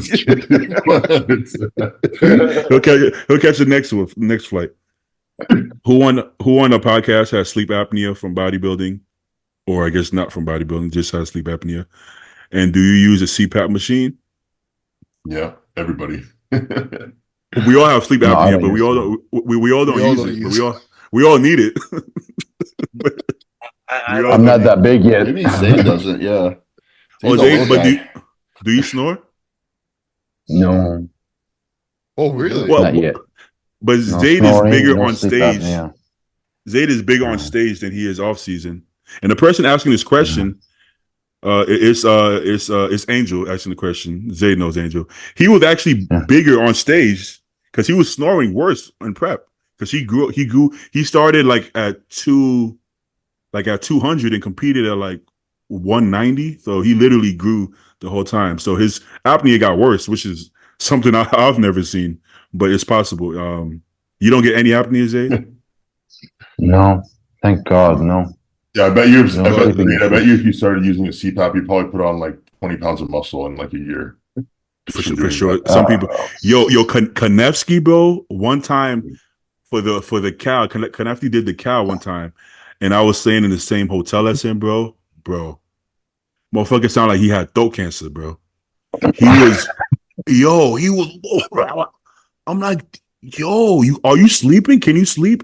And he's like, I'm like this. I couldn't sleep. I'm like, this motherfucker might not make it to the cow. But he's like, no, that's the thing. That's how it is. I'm like, The thing is, when you're snoring, you can't really tell that you're snoring either. You have to go and get a sleep study to really know what's going on, because you feel normal until you really, Yeah. Because I didn't know I had it. I thought I was normal. And one night, my girlfriend told me like I snore. And then I was like, all right, let me check this. So I left my phone on record one night and I just went to bed. And the sounds that I heard from that phone, that's crazy. I feel fine. I feel refreshed when I sleep. I don't use a sleep app, but I have it. You know what I mean? I have it. For sure. Anytime I hit 300, I'll wake up feeling worse than when I slept. And then I'm like, yo, this is not good. This is all bad. You should not feel this way. Right now I feel fine. But nonetheless, I think we all need a CPAP. I don't want to do a sleep study test. I actually had this number calling me that the doctor gave me, and I don't even want to pick up the phone call because I just don't want to do it. I just want the CPAP. I'll pay for it. Just give me the on fucking Craigslist. CPAP. I got mine for like $200. Huh? $100? I got mine for like $200 off of Craigslist. It's like very light usage. I just got new like mask and tube and everything, cleaned it real good, and I could do that for 3 years now. Two you gotta get on years that now. shit, man. Oh, you don't use it, Rob? Oh, I do, man. You need it. Yeah, you guys ever tried that? If you use it consistently. Yeah. Just guys ever tried? Yeah. Just do what Stu said and just get it off Facebook Marketplace or something like that, because you don't need a sleep study to tell you that you need a CPAP. And the thing is when you're sleeping, that's when you need the oxygen to recover. And it doesn't matter if you're sleeping through the night, it's suboptimal because you're still muscular, you're heavy. You need more oxygen than somebody who doesn't have as much muscle. So it's only going to help you. It's not going to affect you negatively whatsoever. It's only going to benefit you. So you might as well do it. And you might see your progress skyrocket just from that one change. There's a ton of people out there who get prescribed these things. They get the unit and they just don't use it. And so they sell it. And, because it is hard to get used to, but once you're used to it, it's huge. So they're out there. Like, just go look. I'm about to start a new business. Do you business. use it, Joe? Do you use it? Joe needs it though. Yeah. Joe, I don't have to hear Joe sleep to know that Joe needs it. My girl doesn't complain, so I don't know. we were just talking to Quentin because Quentin wasn't using a CPAP for the longest time, Quint Beastwood, and he just started using one recently because he had the same thing. He's just like, I don't think I need one. I'm fine. But trust me, you need one. You need one. Yeah. Yeah. You guys ever seen those mouthpieces that they do these ads on Instagram? If this mouthpiece, you put it on and then it moves your jaw and supposedly it stops you from snoring. One of my clients just started using one of those. And it stopped him from snoring, and he's feeling a little better once he gets out of bed. And he's as heavy as he's ever been right now. He's like 215 or something. So eventually he'll probably need a CPAP, but for right now it seems to be doing the trick for him. Good start. That's a good start. I might start with that. It's like $50. I'll save me. But Yeah, Stu, can you send me that link to what it is? Because I don't even know what it is. Yeah, I think he sent me a picture of it. Yeah, the mouthpiece is a better solution than the mouth tape because the mouth tape doesn't fix your jaw positioning. The mouthpiece, like Stu's talking about, that's going to help with your jaw positioning. So it's going to help keep your airways open more than the tape will. If I take my mouth out, I might not get up in the morning. I might just die. That shit's stupid, man. I'm not a fan of that stuff. I'm not a fan of that. Yeah. Because sometimes I feel like I might need to breathe out of my mouth. I might freak the fuck out. Yeah, that don't sound good to me. No mouth tape. We ain't doing that shit. Get yourself a CPAP, dude. Do yourself a favor. Yeah. Don't fuck around with the tape. All right. Oh, we just did this. Pick the top 5 best genetics in the IFBB all divisions. What do you mean? Okay. Oh, you mean like classic? That's a good one. Top 5. Like classic 212. I guess classic 212 open. Over 5? How with that? All divisions. I mean, let's do all divisions because I think I have some females I'm going to put on that list. To be honest, let's do all divisions. But 5, not like in category, but top 5 across. I get it. So this top 5 across all divisions. Oh, that's what you said. Across all divisions. Okay, that makes more sense. I was like top 5 in each. That's gonna be the whole episode. Number 1, Sydney Gillen. Oh, that's interesting. That's a good one though. I was gonna pick Robin. I was gonna pick Shanique Grant. Shanique Grant. Grant has the best genetics I've ever seen. Yeah. You're right. That's number 1. Yeah. If Shanique Grant added 50 pounds of muscle, she gonna beat Derek Lunsford at the fucking Olympia. Shanique is that good, bro. She looks like a cartoon character, bro. I don't know. I think Shanique Grant looks insane. You look at when she won her Olympias. Obviously, the division has changed since back then. When she won her Olympias, you look at that shape, and I'm like, how the fuck did she lose? That's impossible. It's impossible. There's no chance. There's no chance. But she could drop to figure. She wins. Well, Sydney Gillen's up there though, but she could drop to bikini. I think she has the best. I met her. I saw her at Dragon Slayer. I had met her before, but I saw her at Dragon Slayer, and I was like, I think you have the best genetics in bodybuilding. Period. Yeah, and she thought it was funny. Huh? That was your pickup line. Sure, she's never heard that one before. But I get the feeling that people who have that, they don't see it because she kind of giggled, but I don't think she's like, yeah, motherfucker, I got that. It was kind of like, come on, like, like what are you talking about, But I was being honest.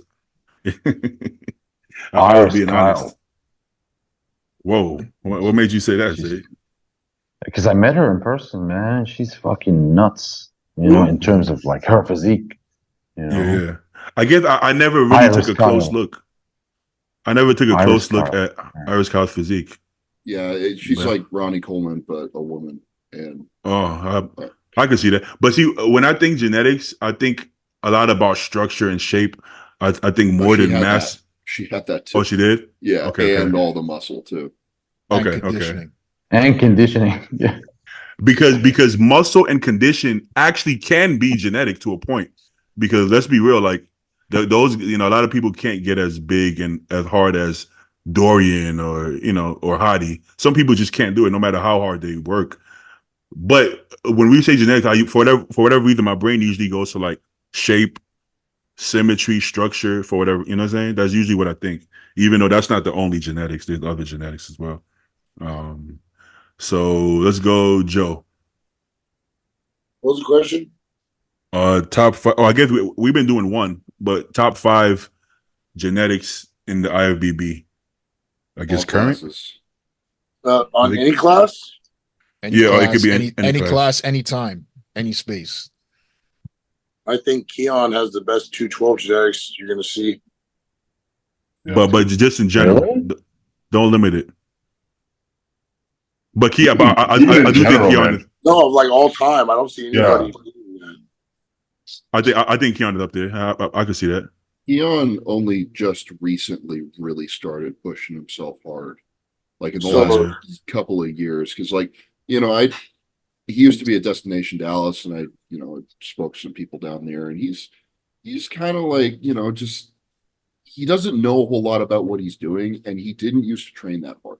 Like he trains hard now. He does now, and he does not cardio hard now. But like back then, it's just like kind of skating by on like, I hate to say it, but like it was kind of middle of the road effort for somebody at that level.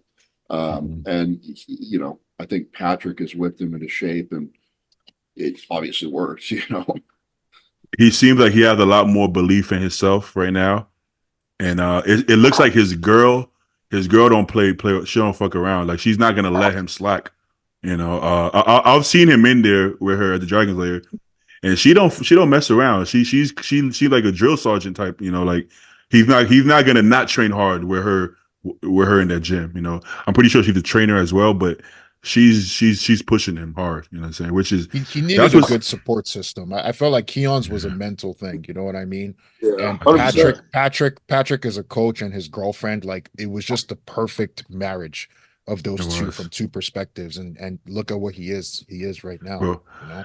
The whole way he was talking all year long, it was different. We never heard Keon sound that confident. Like he had a whole different mindset that I don't believe he had in the past. The way he was talking about himself, talking about, you know what I'm saying? It was different. He was depressed, you know. He was depressed a couple years back. He talked about it. Like he was actually thinking of, you know, committing the act. You know, it was that bad. It was really that bad. So I'm so happy to see that he's where he's at today, and he deserves all the achievements that he has right now. Yeah. All right, best genetics. I'm gonna keep it in now because I feel like all time that's a long ass list. It up a lot, yeah. That opens it up. So if I'm going right now, I guess some of these winners, right? Because if you look at this year in particular, they've been giving it to like the genetically blessed guys, because Derek Lunsford in the Open is pretty fucking genetically blessed with that waist and taper and X-frame. You could say the same with Keon. Keon, like Joe just said, in the 212, did anybody have better genetics than Keon? And he's not even capped off yet, you know? So no. I'm saying, like, this is for now, and then in the years to come. Like, no one's beaten that for years. No. I think across the boards, right? Does anybody in Classic have better genetics than maybe Ramon might actually have better muscle bellies and shit? I think Ramon has better. I think Chris is dominating on structure, size, like height and structural size. They're guys in Classic that have better genetics, like just muscle propensity and whatnot. I think they're better guys in Classic. I feel like Ramon would look better with 20 pounds on him. Oh my god, he would look. He would look insane. He would look insane. Like as an open guy, he'd look legit. But you see him off season, bro. He kind of looks like an open guy, bro. Yeah, like he looks pretty. He looks pretty massive. The density and the thickness to him isn't there because that's not what he's training for, I don't think. Mm-hmm. But like if he trained for that, I'm sure he could do it, you know? Yeah, I think so. I think he could do it better than Chris. If Chris and Ramon both move to Open, I believe Ramon beats Chris in the Open. Yeah. Like both, like, you know, muscle bellies, even his ability to put on muscle, I think would surpass Chris, and in the right places as well. You know what I'm saying? So I think the winners, besides, I guess, Ramon, the winners probably have the best genetics in their class. Or Andrew. I don't know. I feel like Andrew, Antonio in the Open, in my opinion, those two guys. Because if you look at Andrew, from when he did the Elite to the Arnold Amateur, it was like a year or two. Keep in mind, when he did the Elite, he went from, that was when he started with Larry Wheels, and he became the top. He actually won the whole thing. You know, the guy didn't even know how to train. With nothing. With like no, he didn't even know how crap. to train. Yeah. Right. And now he started competing. He hasn't even had an off season, went right out the gate. And, you know, he's won a couple of shows and he's like a top 6 in the world. So Andrew, Tonio, I mean, size holds Tonio back, but looking at where everything fits on that physique, dude, there's nothing missing, man. There's really nothing missing on there. You know, those are my two in the Open. Yeah. But I feel like if you stood Derek Lunsford next to Tonio, I think Derek would be quite a bit ahead of him in a lot of ways. We're looking at genetics, not who is a better bodybuilder at the moment. Yeah, right? No, I'm looking at genetics too, but I'm looking at his how his waist tapers and how his shoulder width is. Don't let that vacuum fool you, bro. Don't let that vacuum fool you, bro. Antonio's waist is very small, but don't let that vacuum bamboozle you.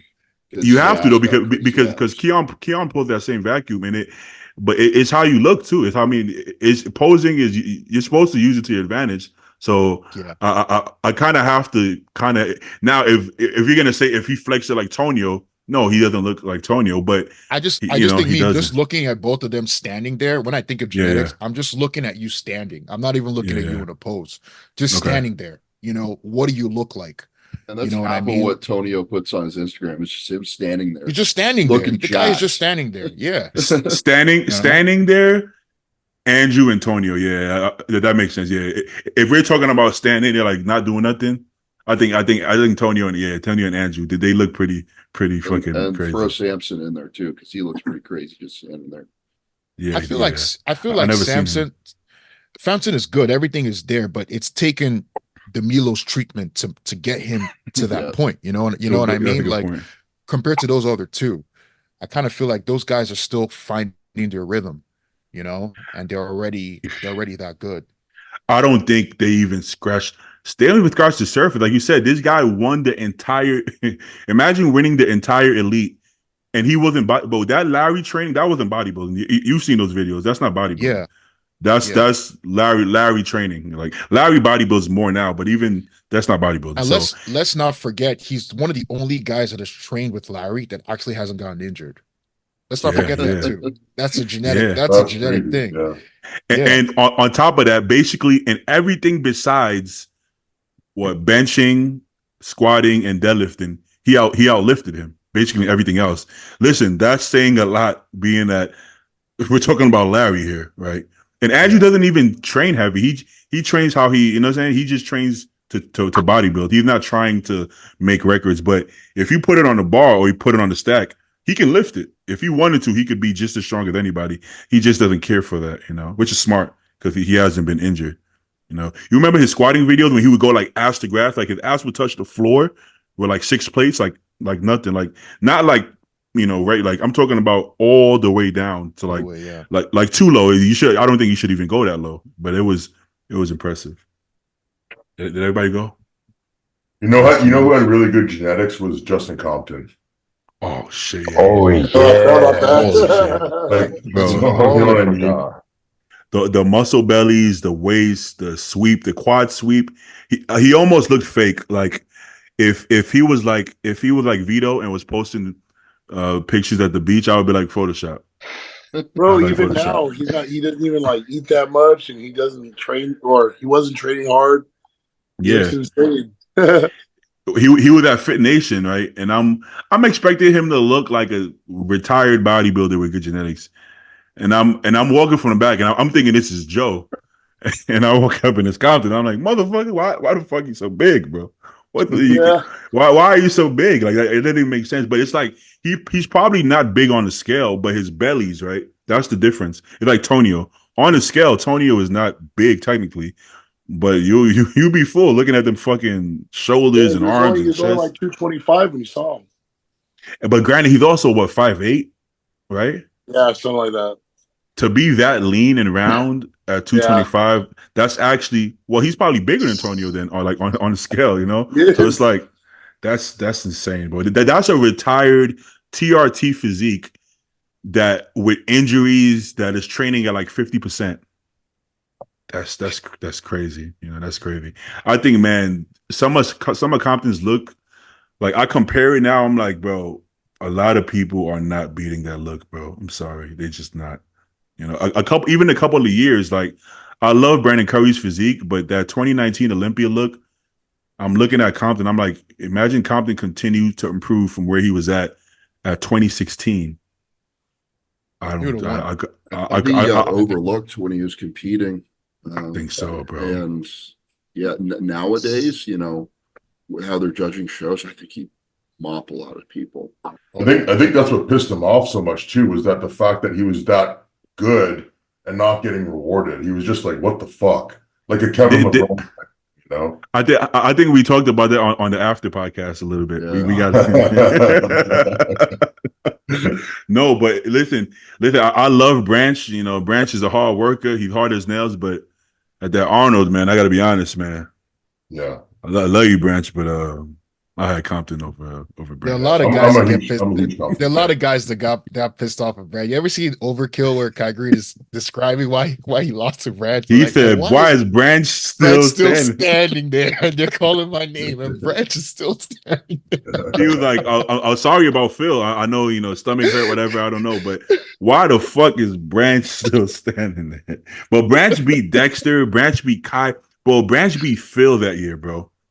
I don't care if Phil has a food poisoning, bro. Beating Phil, man, that's tough. You know, that's tough. I mean, bro, he looked good, bro. That year, he nailed it. It's just that I gotta be honest though, with today's judging, they're really hard on like the shape and the structure and stuff like that. Back then, listen, you come correct. You know, even if you don't have the best shape, you know, they had no idea what they were just so fucking shocked when Branch showed up that year. I think they saw the veins and they were just like, fucking just give it to that guy. He's a fucking freak. And for whatever reason, he came out first, right? Which might seem like a disadvantage, but for whatever reason, when Branch came out first, they were like, wait, what the fuck is that? He looked crazy. Oh, shit was popping from where, you know, when he's peaked that perfectly, his shape doesn't look bad.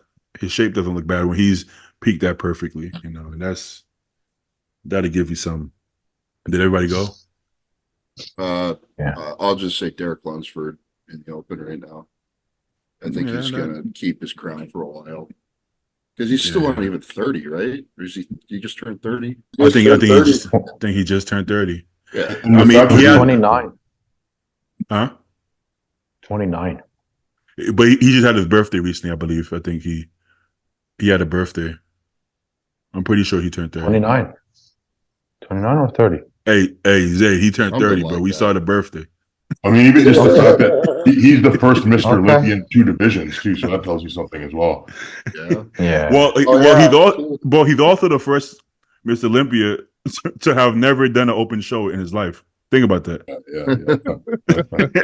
First of all, wait, this man only done one show outside the Olympia. He won Tampa his rookie season. He's never done another competition. That's it, just Olympia. Think about that. That sounds stupid. And the Pittsburgh Pro, if you could make that argument. This man won the USA Guys Pro Card, did Tampa.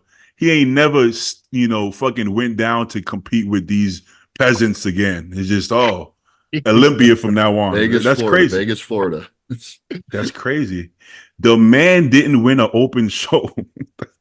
That's crazy. Who the fuck? He has Rami to thank. Yeah. But nobody's gonna do that again. You think there's gonna be an Olympia champion who wins the 212 and open and never does an open show and becomes that'll never happen. That's impossible. That's crazy. Must be nice. Must be nice, Derek. All right. Let's do one more, maybe. One more. 2:45 into it. Once Ken's forehead starts sweating, we gotta cut. All right. Alcohol. No, I don't want to do drug stuff. I feel like too much drugs. How often do you measure blood glucose? Let's get some fentanyl questions going. Yeah, I guess. You ever try fentanyl, Robin? I don't even know what that is, man. I just heard you guys talking about it. Fentanyl it's like I think it's like an amphetamine, but it's like I gotta be honest, it kind of feels like Adderall and meth. That's what it feels like. But it feels great. It feels great when you're on prep, when you feel like shit and you get that boom. Not fentanyl. We're saying fentanyl, right? It's just but I don't know what fentanyl feels like. Only my clients know what that feel like. But fentanyl, you feel like, man, it feels good. You feel up and alert and shit. I start doing all kind of work and fucking it feels good, especially in prep, you know what I'm saying? Start itching and shit too. Yeah, Stu, you haven't tried it yet, right, Stu? I haven't, no. I'm supposed to send you some for your birthday. Yeah, we're 11 days late, pal. Send me an address.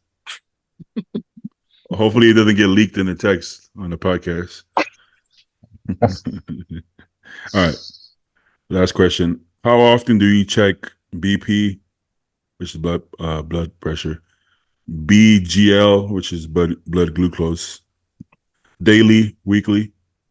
How often do you guys check your blood pressure and glucose levels? Let's start with Joe, since it's probably none. Honestly, I tested it like 2 times or 3 times when I was pushing to get 300. Okay. What did you test exactly? The blood pressure? It was my blood glucose and my blood pressure. Joe went like Joe was old school. The blood pressure was more. The blood glucose was once. Joe was like this. 1, 2, 3, 4, 5, 6, 7, 8. Y'all gotta leave Joe. Y'all gotta leave Joe alone. I have to say, from the last podcast till now, you guys have just been on his case, man. But he takes it so good. He's a good sport now. Joe don't care. Joe doesn't mind. But the only shit that he doesn't give it back. At least I feel like Stu. If I say something about Stu is going to come back at me. Zayd, you gotta start coming back at us. See that back there? Oh yeah, okay, yeah. You're right. You're right. You got that. What I will say, listen, the way I look at it, whatever works for you, it works for you. I got no qualms. Now, when you get to a point, you're like, I just can't get to that next level. I don't know what it is. Then that's when you got to start analyzing what you do. But honestly, I feel like if what you do works, it works. If it ain't broke, don't fix it. Yeah, I don't got nothing to say. If something works for you, just keep doing it. No, I was gonna tell because Robin gets peeled, right? He does. Yeah, he gets fucking peeled. I'm just saying, like, I used to tell Paul the same shit. I'm like, look, man, like, I live a little in the off season. Don't get me wrong. Like, the training's always hard. I'm always gonna eat enough. I rebound as clean as possible. Once I start accumulating a little bit of fat to where I'm like, the calories where they come from at a certain point, or doesn't matter too much. But you know what? I'm about to suffer for like 4 or 5 months. I don't give a fuck. But I'm gonna come in peeled because I'm over it. I'm over the off season. You're over the food, I mentally, I want to fucking suffer. I want that look back really bad, and I just do it all over again. Yeah, facts. Yeah. And I don't get eating disorders because if I want something, I fucking have it. Simple as that. Yeah. Oh, I will say that, like, when I have like refeeds or like cheat meals here and there, after the show, I'm kind of like, But I did a prep with Justin, and I don't remember having a cheat meal at all. If I had, maybe once or twice. And after the show, man, oh my God, the cravings was so ridiculous. Like you would hope you have the discipline to just not do it. But for whatever reason, my brain couldn't.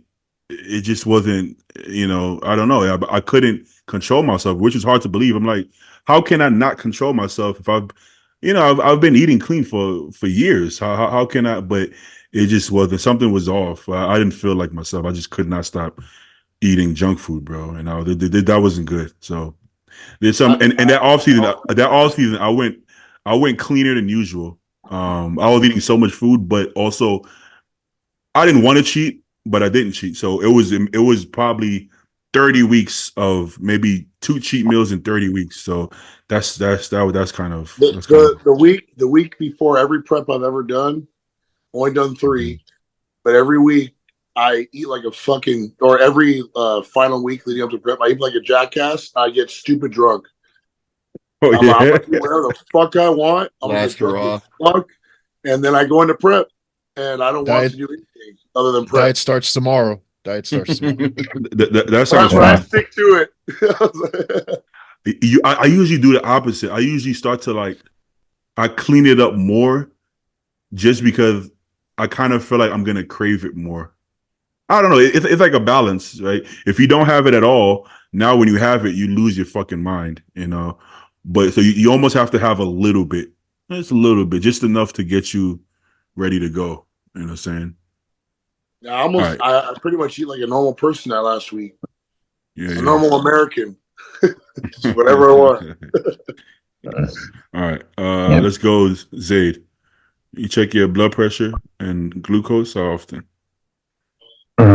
So before every cycle, I go do blood donations and I go test it there. So basically once every 6 months or 8 months. Damn. Yeah. That's not Yeah, very plus, often, dude, like, no, and plus, dude, I'm not as big as you guys, so I'm just getting into this. As I get bigger, I'm gonna get the sleep app, I'm gonna get all that stuff done.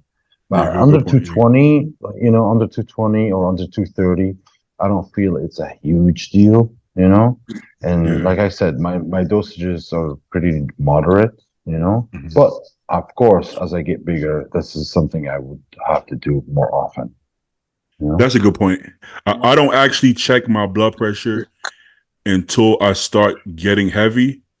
And you kind of know when you need to check. When you're laying down and you feel your heartbeat in your ear and it's going boom, then you're like, okay, maybe I should check my, then that's usually when I check my blood pressure. Yeah. I agree with that sentiment because I think this is something that Stuart, it came up in the Discord, and I don't know if you saw at some point too.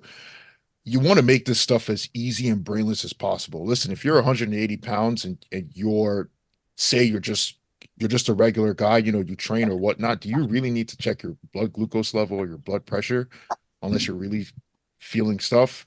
Not really. You know what I mean? Mm-hmm. It's when you start getting into that upper echelon of weight and you start to feel certain things and you start to maybe run higher GH or you're running insulin or something like that, then I think that's where it becomes necessary. But honestly, to make this stuff sustainable, you want to keep it as easy and brainless as possible. Yeah. And if you're getting your blood work, I would think most people are getting it every 4 months minimum. Would you guys agree with that? Yeah, 3 to 4. Yeah. Boom. Yeah. So if you get that and you see your A1C, that tells you all you need to know. You don't have to check your blood glucose every day, right? Once you see your A1C and it's in range, then that means for the past 3 months it probably was in range, right? Now, if you're on 1,200 carbs and 15 IUs of growth, I'm not saying no names, but if you happen to be doing that, then then I could see how you could be like, let me just check my blood sugar, but it don't have to be every day. Like, let's say, huh? Can I say something? Yeah, go ahead. I lasted 4 days on the 15. Okay, dude, I put on like 3 or 4 pounds of water, but like everything was so tight. Like my sleep went to shit. Everything was achy and like, yeah. So I'm back down. That was a nice little experiment. I don't want to do that again. We still respect the honesty of you even talking about it though, because I think when you don't talk about it, I think people assume that everybody's lying. But I don't think anybody's gonna hear 15 IUs and be like, nah, he's taking 30. Like 15 IUs, they're gonna be like, that sounds believable. And if he went back down to 10, that sounds believable. You know what I'm saying? But I think when you say like, oh, I just run 2 IUs here and there, and people just be like, "Oh man, this guy's full of bullshit." Even though there are people who want 2 IUs, I know people who don't. I mean, like, I don't want to say if they don't, but let's just say like, some people have periods where they don't want GH because they could run out of money. You know what I'm saying? They could lose a connect, and they still are big ass pro bodybuilders. So it's not what people think it is. Like people really think people are just running 30 IUs of growth all the time. And I saw a couple comments that they were like, why didn't Nick act surprised when Stu said he's on 15 IUs of growth? And I'm like what? Because he is surprised. He doesn't have to act. He's surprised. So what does that? What is that supposed to mean? but because in their idea, they're like, well, if Nick is top 3 in the world, he has to be on 20 IUs, and it's like he has to be doing more. That's it just doesn't work that way, bro. Who knows? Maybe he has at some point. I don't know. He could have. I'm not going to speak for the guy, but like, I'd be surprised if he still does.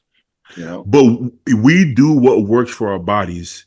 This is why Nick's calories are probably half of Stu's calories, because Nick doesn't need the amount of calories as Stu, and that could apply for other things like insulin and growth.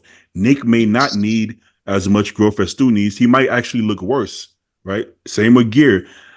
If I push past a certain amount of gear, I look worse. But that's just me. You might look better. So it's like there's no one rule. If you're this, you have to be running insulin. You have to be doing this. Jansen's guys, at least the ones I know, don't run insulin. You know what I'm saying? That's just not their thing, you know, for whatever reason. People equate a certain weight of a bodybuilder, like how big a bodybuilder is, to like what they're probably doing, which is bullshit at the end of the day. You just don't know. If Stu is 300 pounds and Joe is 300 pounds, they could both be doing things that are completely different. Completely different, you know. Even under the same coach. I'd be a lean 300 and he'd be a fat 300. You know what I'm saying? My God. Exactly. or even like I just said, Jansen's clients, right? Listen, I don't know all of Jansen's clients, but I happen to know the guys who are already really big. Well, Compton had these guys, Joe and Paul, running insulin. He didn't have me running insulin, right? So even the same coach is gonna have different people do different things, right? Just because we all, you know, last thing he's like, this motherfucker don't need no damn insulin. You know what I'm saying? So it's just person to person. So the idea that this guy is pretending, he's gonna sit on a podcast to pretend, like it's dumb. It's just like it's not what you guys think. But if it was, just try it. Go take 20 hours of GH and see how much, you know, how crazy you look. Like, well, people think they can discern what someone else is taking based off their look, but they have no idea, and you can't do that. No, you just can't. So, like Sue said, it's irrelevant if he did it, if he didn't do it, if he does way less. But it's still, you know, I think we were all kind of shocked to hear 15. Not that nobody has done that before. I'm sure a lot of people have, but it's still pretty high to us, I guess. You know, I don't know. You know, so. Yeah. I will say that I've been influenced by you guys to bump it up to 10 IUs though. So attaboy. it can't hurt. You know what I'm saying? But you know, I don't think we do anything too extreme. I think we're being honest. I think that's the most important part. We're being honest. We don't want people to do things that they're not comfortable with. Just do what works for you. You know, 10 IUs does, you know, it does the trick for a couple of us, you know. But dose and duration too, right? It's like dose and duration. I mean, you can experiment with 15 IUs, but no one would expect you to take that for years at a time. That would just be insane. No. I mean, I've run 10 IUs for 2 or 3 years now, though, and that's my sweet spot. I feel good on it, and you know, that's where I've stuck with. But yeah, dose and duration. Yeah. If Ken tries 10 IUs, he might hate it. He might feel like shit just because he hasn't, you know, he was natty till COVID, like Joe. I think Joe was natty till COVID. So these guys, they don't have that many years on their belt pushing it. So a little bit is going to go a long way for these guys. You know what I'm saying? But my camera just died and I got to get out of here. So I'll see you guys later. Okay. All right. We've been on 3 hours. We're going to get off, but stay on the podcast because I feel like there was a couple things I wanted to say. Okay. So just stay on, but I'll be here. I'm gonna pause it. All right, people. See y'all next time. Bye. Peace.